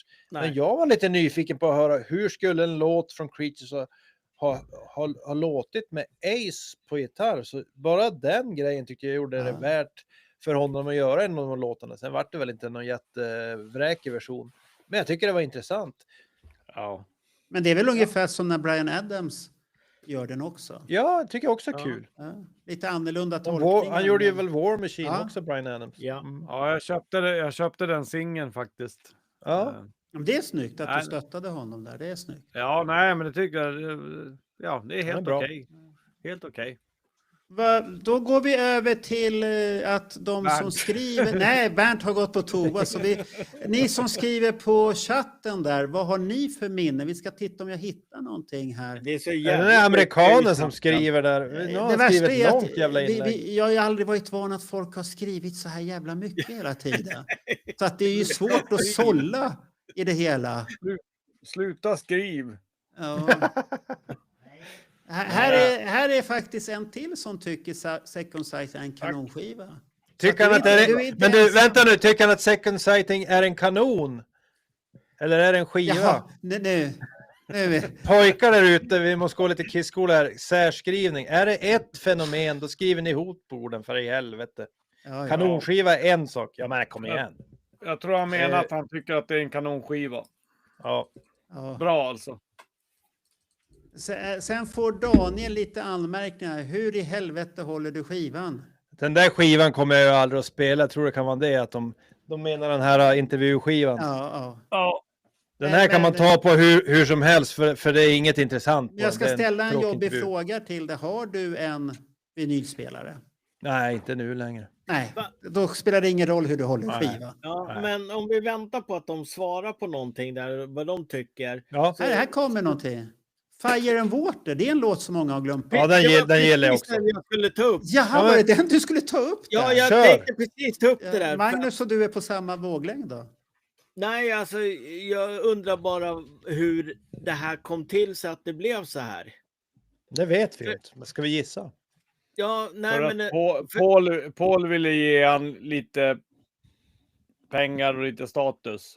Men då kan ju inte Paul och Ace vara så dåliga vänner och Gene och Ace är absolut inte dåliga vänner. Aldrig, det har Ace sa ju alltid det att jag är ganska bra, jag har ganska bra relationship till Pauline. Jag pratar med dem ibland. Och med Peter också, fast de hade samma manager och managern blåste Peter. Nej, men det var ju så här att Ace spelar in allting på Fire and Water. Det är ju någon, vad heter de? Bad Company, originalbandet eller något sånt där. Det är med han, den här sångaren som var inne i Queen ett tag och sjöng.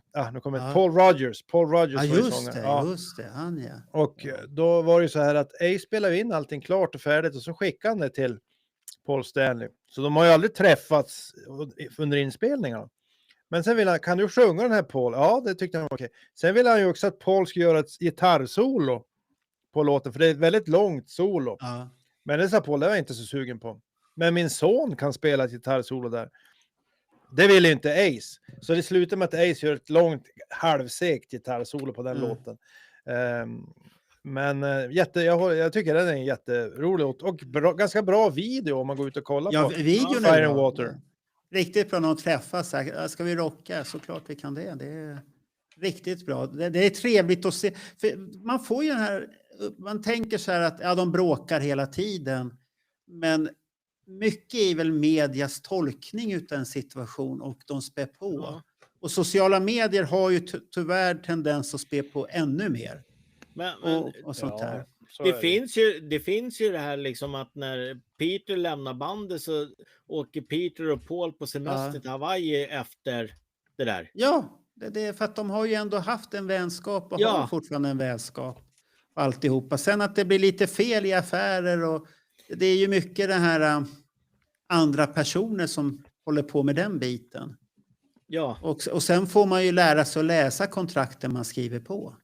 Ja, precis. Vissa har ju varit lite dåliga på det utan att nämna några namn riktigt så här. Så att det är någon som säger att Fire and Water är bandet Free.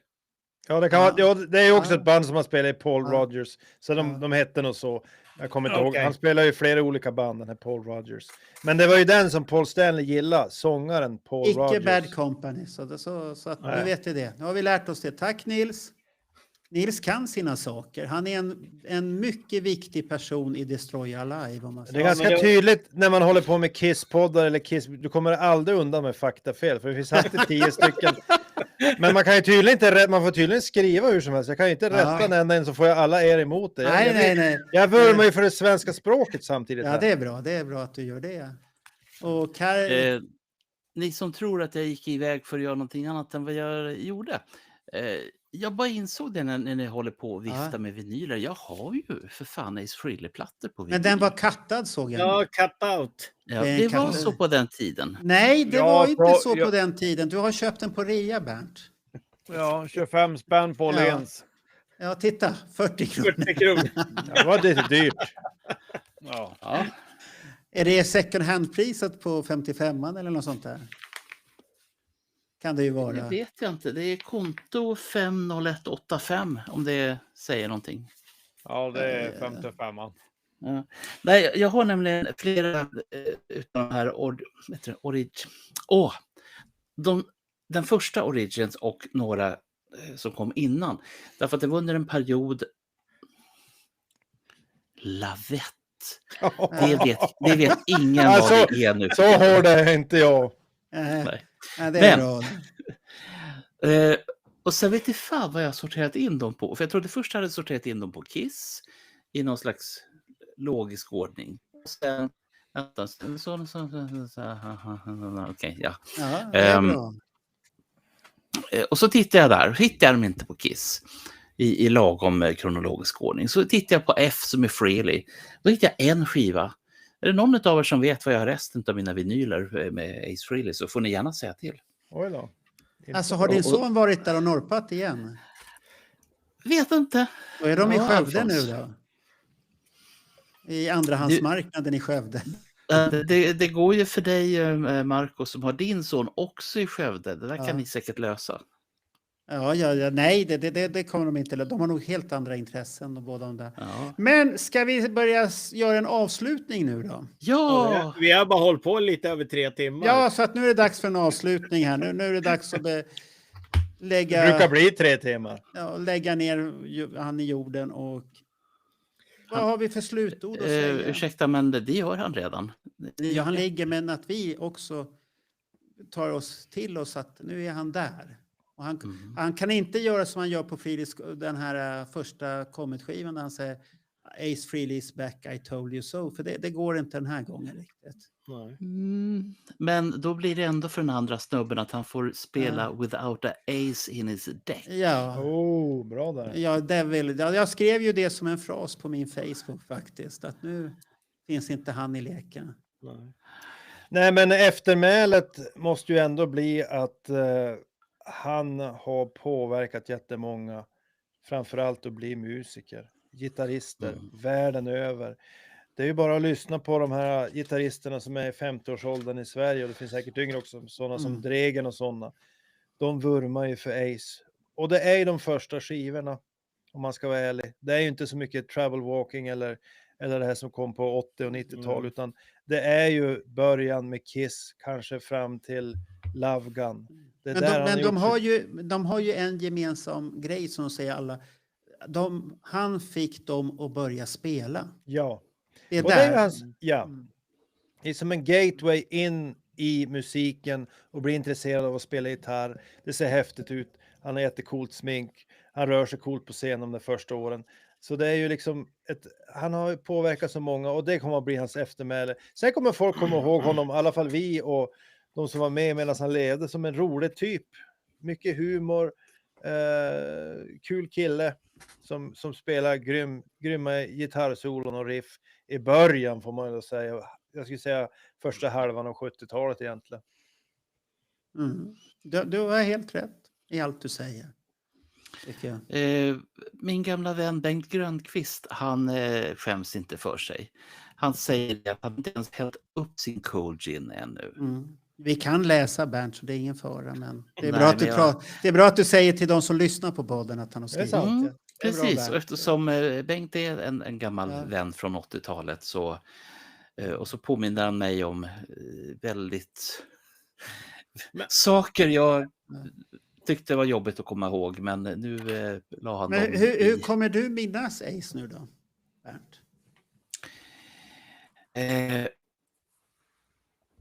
Dels med sorg och mycket vånda, därför att jag har ju själv tagit på mig att titta i hans olika små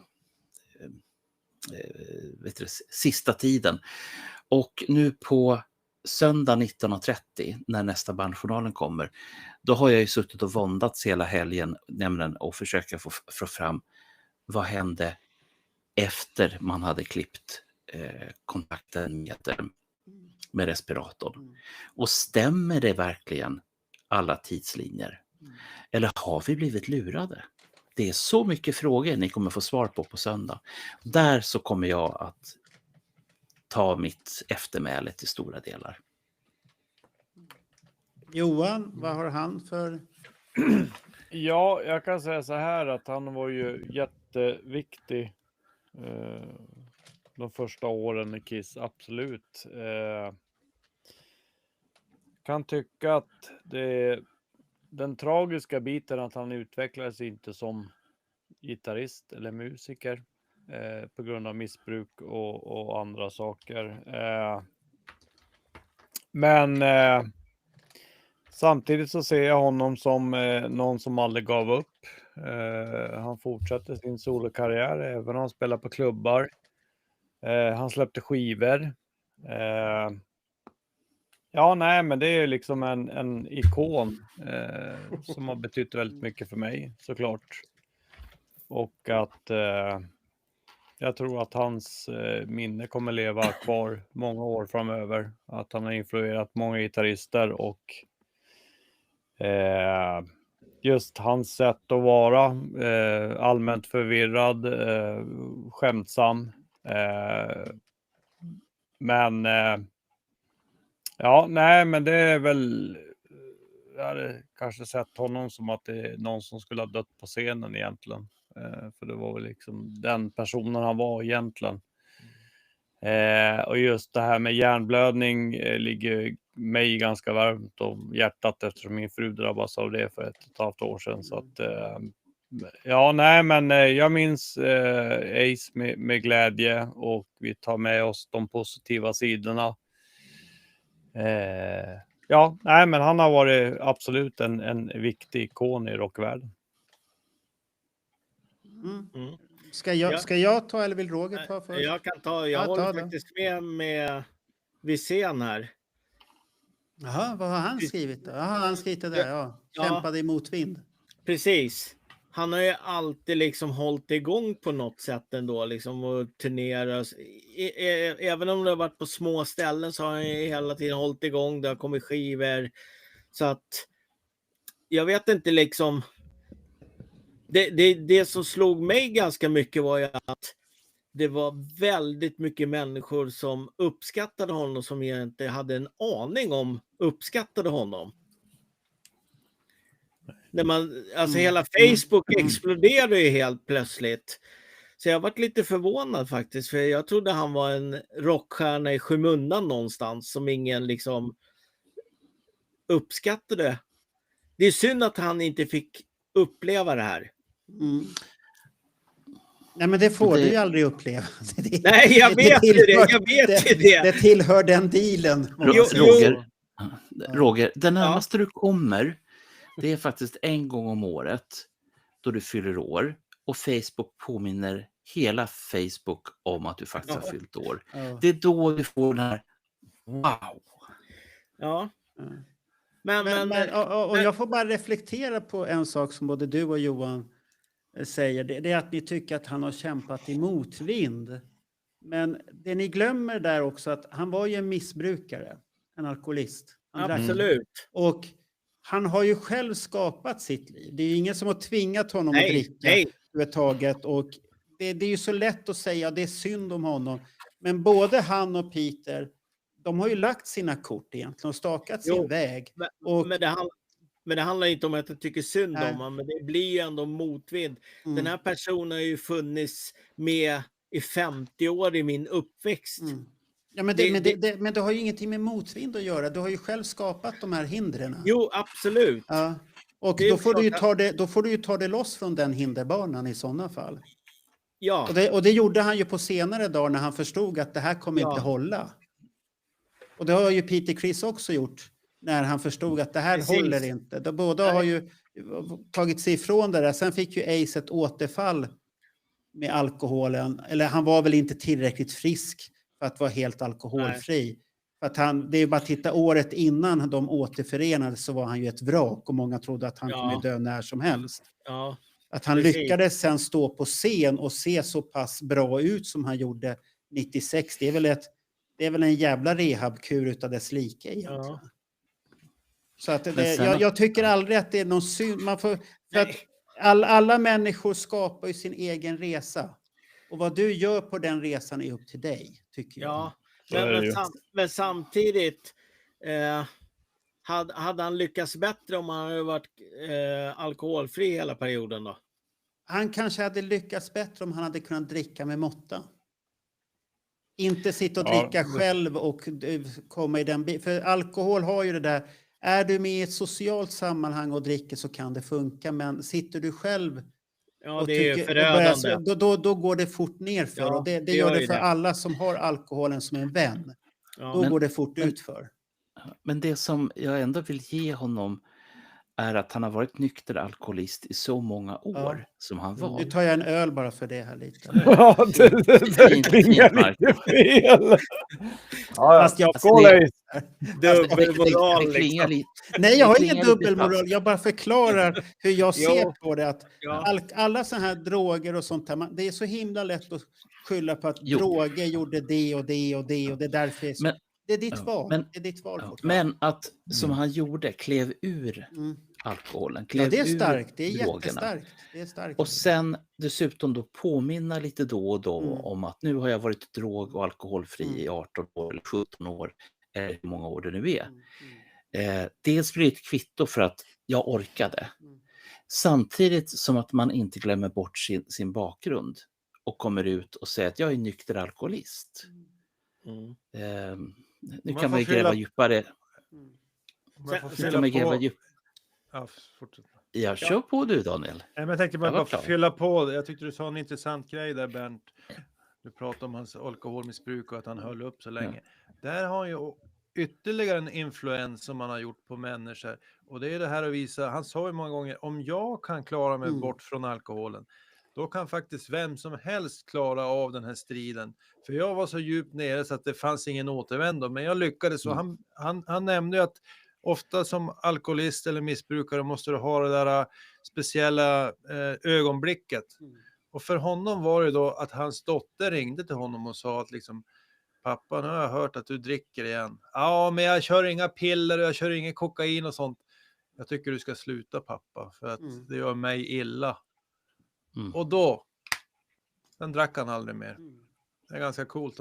Och det tror jag kan påverka folk i samma situation. Och det är också en viktig del av hans legacy faktiskt, att han lyckas vända på det. Så att jag tycker det var bra att du sa det där. Ja, för att det är ju någonting du själv måste komma på.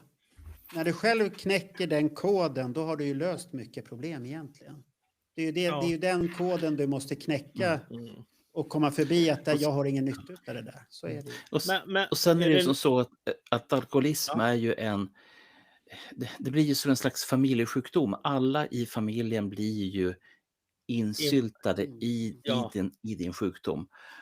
Och att det är ju minst lika tufft för dem. Och därför så tycker jag att vara så tuff som hon var och sa det här nu som du var inne på. Jag tycker att det är tufft från 2 stycken personer som kanske till och med kan komma ännu närmare varandra efter det här. Här har vi Filip, alkoholism är en sjukdom. Ja visst, det är en sjukdom, jag kan hålla med. Och han hade gärna sluppit om han velat. Men jag säger fortfarande det att du måste vara mogen att ta det steget. Tar du det steget så klarar du det. Det är som att sluta röka, vad som helst. Du kan ha rökt som fan, men tar du steget och slutar och vågar ta det steget. Titta på mig, jag la av för 15 månader sedan. Men det är det här att man måste våga. Med vad? Heroin eller vad? Nej, med cigaretter. Okej. Så att men det är ju det här, det är inte lätt och jag gör ingen nedvärdering på det, men det jag menar att man måste våga ta. Och han var beredd där sen och tog det där och samtidigt mötte han ju Gud som han själv sa på resan. Och han kanske behövde det. Det är olika, alla behöver ju olika vägledningar och hitta sig själv. Och sånt här. Det är som jag själv kan märka att alkoholen för min del har aldrig varit någon större betydelse för att jag har som lätt på det sättet att alkohol är en sällskapsdryck för mig. Sitta själv, det har jag jättesvårt, har aldrig förstått vitsen med det. Så det är helt värdelöst. Så för mig, jag måste ha ett sällskap som jag har nu. Nu har jag er som ett digitalt sällskap, men då funkar det att ta en öl. Men jag sitter aldrig, och mina barn har aldrig upplevt mig att sitta och dricka själv öl. Jag tror att det ofta kan vara en flykt. Jag menar, du kanske inte har haft problematik eller någonting som skaver hela tiden i huvudet. Som många kanske har, att man har någonting jobbigt. Och så märker man om jag dricker lite grann så känns det lättare. Det är ju farligt, va? För då kan du känna, om jag går lite halvfyllan hela tiden så är jag gladare än om jag inte är det. Och där tror jag du har en stor behov att det blir någon typ av självmedicinering. Alltså, jag vill vara glad, jag är inte glad. Men om jag dricker lite, då känner jag mig glad. Och då drar det iväg. Och där har du ju en aspekt, om man säger med Kiss där, att Gene och Paul, 2 affärsdrivna män som vill få framgång, kämpa för det, vill ha framgång. 2 stycken som vill vara rockers och tycker att det är häftigt att vara rockers. Det kanske blir en press på dem som inte vi har förstått egentligen. För de gjorde ju album, ingen ledighet. Gör det så att det är inte så jävla lätt. Och då är det väl lätt att trilla dit. Och sen får man ju säga att Gene Simmons hade ju sina beroenden och skapa en scrapbook med 4500 bilder. Det är ju lika sjukt det. tycker jag. Ja, det är ett missbruk det också. Ja, det är ett jättekonstigt missbruk att man ska samla bilderna. Sunkigt. Det räcker väl att du ligger redan, du behöver inte ha bild. Det blir ju ännu värre på det sättet tycker jag. Ja. Det är lite grann som de här massmördarna som samlar bilder på sina offer. Alltså, Ja, det är lite... Det var en jävla jämförelse. Ja, men alltså, jag tyckte det är snarlikt. Ja, men alltså det är ju respektlöst. Du ser dem som saker. Det är inga känslor inblandade. Det är en samling som du kan gå tillbaka till händelsen och minnas det. Det är lite hårdraget, men inte så långt emellan tycker jag. Filip skriver ju här att tyvärr var det en självmedicering för Ace och många andra. Och det har han helt rätt i. Ja. Som vi lever i ett samhälle med mycket press då, så att då är det ju så mycket. Vad hade ni sagt? Nej, vi har inte sagt vad legacy. Det var bara en följdfråga. Var du klar, Roger och Bernt? Ja, jag tänkte på lite det här också att nu är det ju kört med någon form av att de ska spela tillsammans igen också. Den finns ju inte heller längre. Det är ju lite svårt, va? Ja. Nu är ju... Han kan ju vara en avatar. Det skulle ju aldrig ha hänt ändå. Han kan ju vara en avatar. Ja, det kan han ju vara. Nej, det kan han. Nej, men jag fick en känsla av att Kiss-sagan tog slut där. Ja. Det var ju redan slut egentligen. Men det blev definitivt, jag förstår vad du tänker. Ja. Att vi kan inte drömma längre nu. Nej. Våra drömmar tog slut där. Om vi nu tar den här Las Vegas-historien som jag tycker är väldigt fascinerande. Vad kan det hända där nu? För att det är ju så att du kan inte bortse från Ace liv helt enkelt.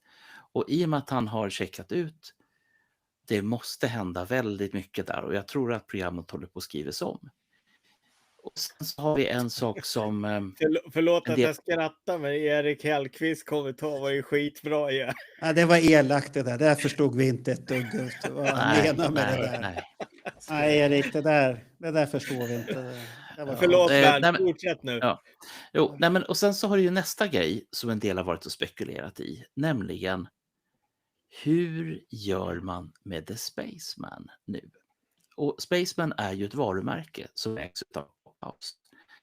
Men, och det är det här som folk spekulerar i, om Kiss nu skulle göra elektriska konserter. Har man då pensionerat The Spaceman eller inte? Som någon slags hommage till Ace Frehley, eller? Ja, men Kiss existerar ju inte längre, Bernt. Nej, precis. Men vi har varit med om det här. Du har ju sett Kiss i Las Vegas, då så Kiss Futuring. Ja. Eller vad säger man? Featuring. Var det rätt? Ja, men tack. Men vi får se. Nej, titta, du behöver inte låta som det går för dig, Bernt. Nu är det så fakta. Det fakta är så, Bernt. Ja. Kiss existerar inte längre. Men där priset de skulle få i december så var väl Ace inbjuden dit?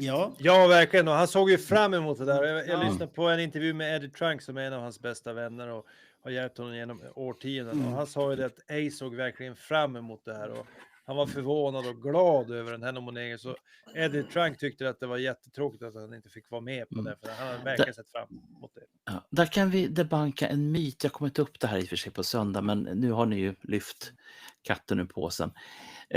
Nämligen, hur är det med det här priset? Ges det postumt? Ja, det gör det. Det borde det väl göra. Och det kan vi titta på förra året när Grateful Dead fick motsvarande pris. Och det var samma sak där, att en av personerna som jag har glömt nu vem det var, en av dem gick och dog från början tills prisets utdelande. Men det gick alldeles utmärkt. Och då var det en närstående som fick ta priset. Johan, har du sett? Johan, amerikanen undrar om du är en Kiss-samlare. Har du sett här? Nej. Nej, och att du samlar och att du är expert på Kiss. Det kanske du ska säga till honom att du har bootleg crazy med engelsk text. Ja. Looks like a Kiss and rock music collector and collectivist expert.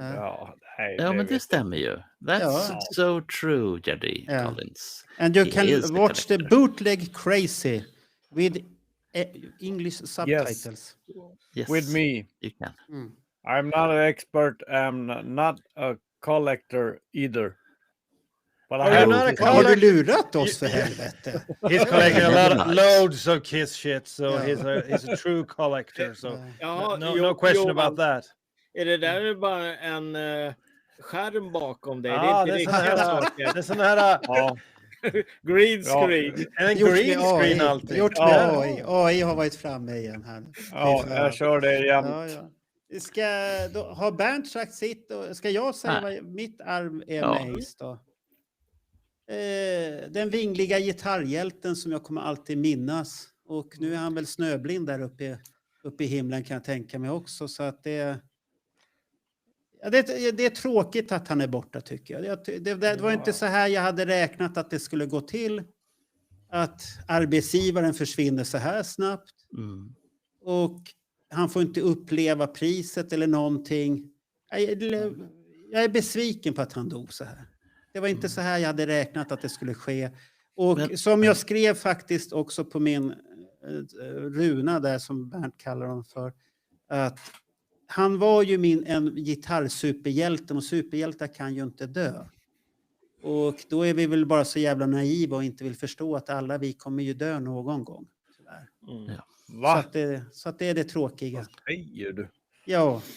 Oavsett vi vill, varken vi vill eller inte så försvinner vi oavsett om man är en superhjälte eller inte. Så att och han var den första och nu blir väl frågan som alla tänker, vem blir nästa person också? Det kommer väl komma för att de är ju gamla. Ja, nu kommer Och män blir inte så gamla. Nej. Så att är man runt 80 så börjar det bli farligt. Om man säger så. Ja. Men de har ju passerat den här, i alla fall den här dystra 67 som många rockstjärnor hamnar på. Ja, det var ju för några år sedan var det många. Jag trodde det var 27 som var farlig.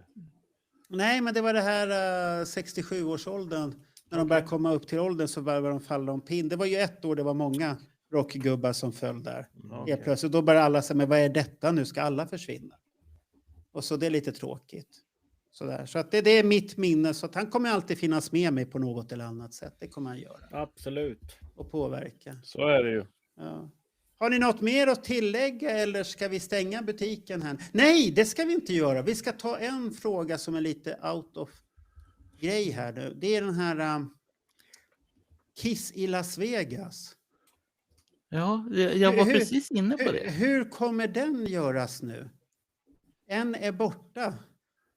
Ja, det måste ju uppmärksammas. Ja, hur kommer Ace ta hela uppmärksamheten fast han inte är där? Nej, det tror jag inte. Det beror ju på arrangörerna vad de gör nu.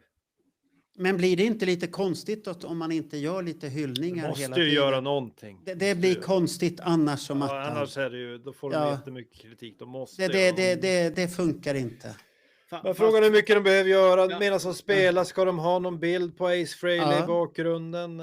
Ska de hålla i sån här frågestund? Kan de berätta några roliga minnen om Ace? De behöver inte göra jättemycket. Men bara att det syns att Paul och Gene bryr sig om det här. Jag skulle tycka det var fint om de tog den här frågestunden som de har. Ja. Och gör den till en minnesfrågestund om Ace där fansen kan ställa frågor om Ace. Det är jättebra idé. Sånt där. Ja. Så att det är ett tips till dem från coachen här då. Ja, det är bra tips. Så får vi se om de tar till sig för att jag tror att det är lite Pauls ego kanske kan vara stukat där. Det är ju det som kan sätta käppar i hjulet. Gene har nog inga problem att gå med på det och inte Bruce Kulick heller någon annan och sånt här. Så det är en sån här fråga som jag undrar lite om det hela. Så ska vi se här. Ja. Till Gene och Pauls stora förtret.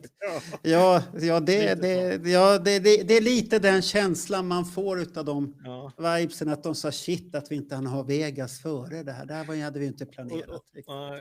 Och Dr. Lowe skriver också, nej, här ska ingen butik stängas. Då tycker vi ska fortsätta. Nej, men det måste vi ha en tidsgräns för vad programmet klarar av också. Så att Annars blir det väldigt konstigt. Det är 4 timmar max.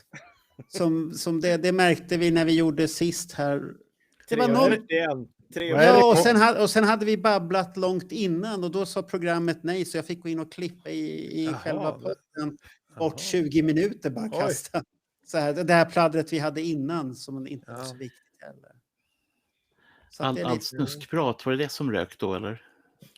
Men jag satt och tänkte på en sak som jag måste säga, att idag funkade tekniken i alla fall. Jag har fått chatten att fungera, äntligen. Ja. Och jag lyckas koppla kontorna så att vi kom direkt ut. Och det enda som var lite förvånat, det startade ju på en gång. Förut har man fått sätta igång. Nu startade allting bara automatiskt. Så att antingen har Riverside gjort det mycket, mycket bättre. Och så blir det dyrare faktura nästa gång. Som det brukar bli när man får någonting bättre. Eller sånt där. Och en annan sak, det har varit mellan 100 och 120 tittare konstant under de här 3,5 timmarna. Ja, men det är bra. Det är trevligt att många har minst. Och sen att man har varit väldigt effektiva och skrivit mycket på chatten. Det är kul. Det tycker jag är roligt att man engagerar sig. Det mest fascinerande är han som har skrivit sist där nu igen. Vi måste bara säga det.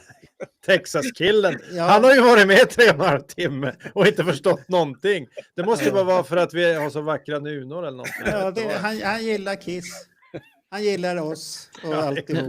Men det tyder ju på att oavsett språket så tilltalar vi någonting i djupet på andra människors hjärtan, oavsett vad de kan svenska eller förstå svenska eller inte.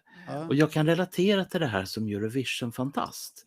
Att jag har ju följt både polska och tyska poddar som inte är textade. Bara för att man kanske kan få ut någonting av det här.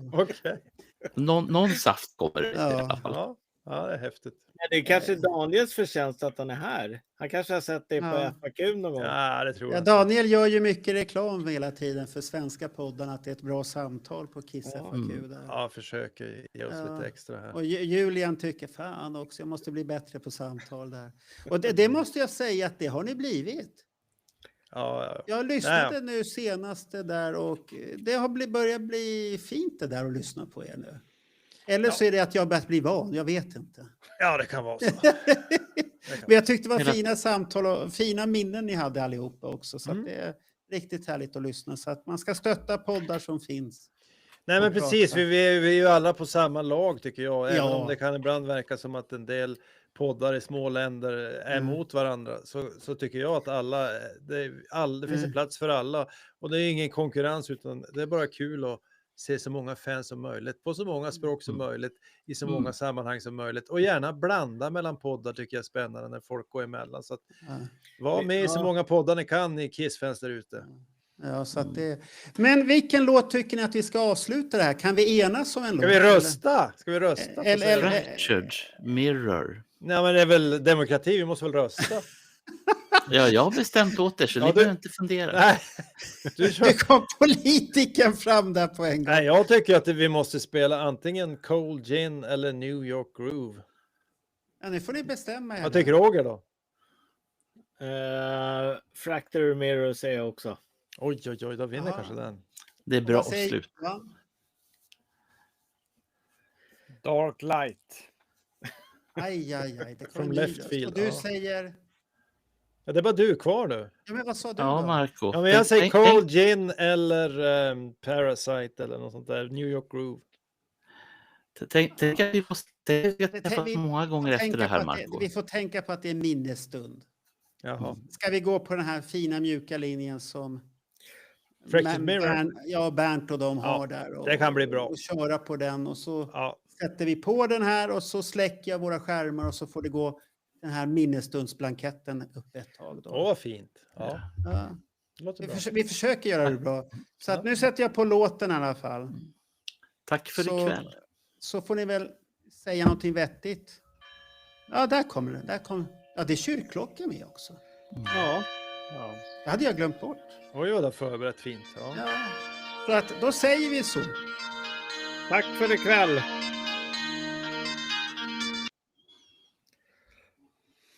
Där försvann både Mark och låten. Det var lite Alltså försvann låten? och Både du och låten. Ja. Aha. Då tar jag tillbaks mig. Nu gjorde du samma sak igen. Ja, då får vi ha låten kvar. Ja, låt det vara så här nu ett tag. Låt det vara så här. Vi får lyssna på det här.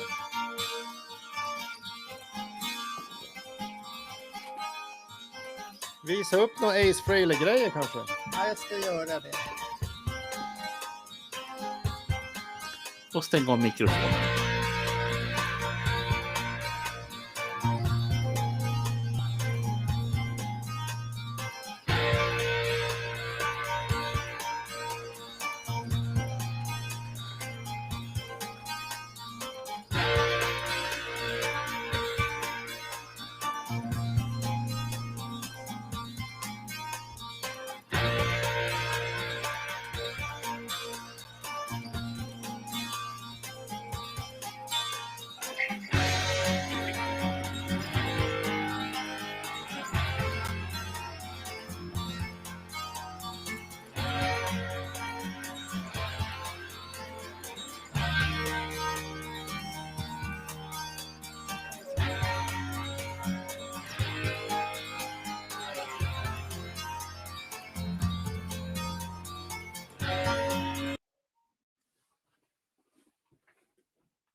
Jag tror Marco, när du dödar ljudet så försvinner låten liksom.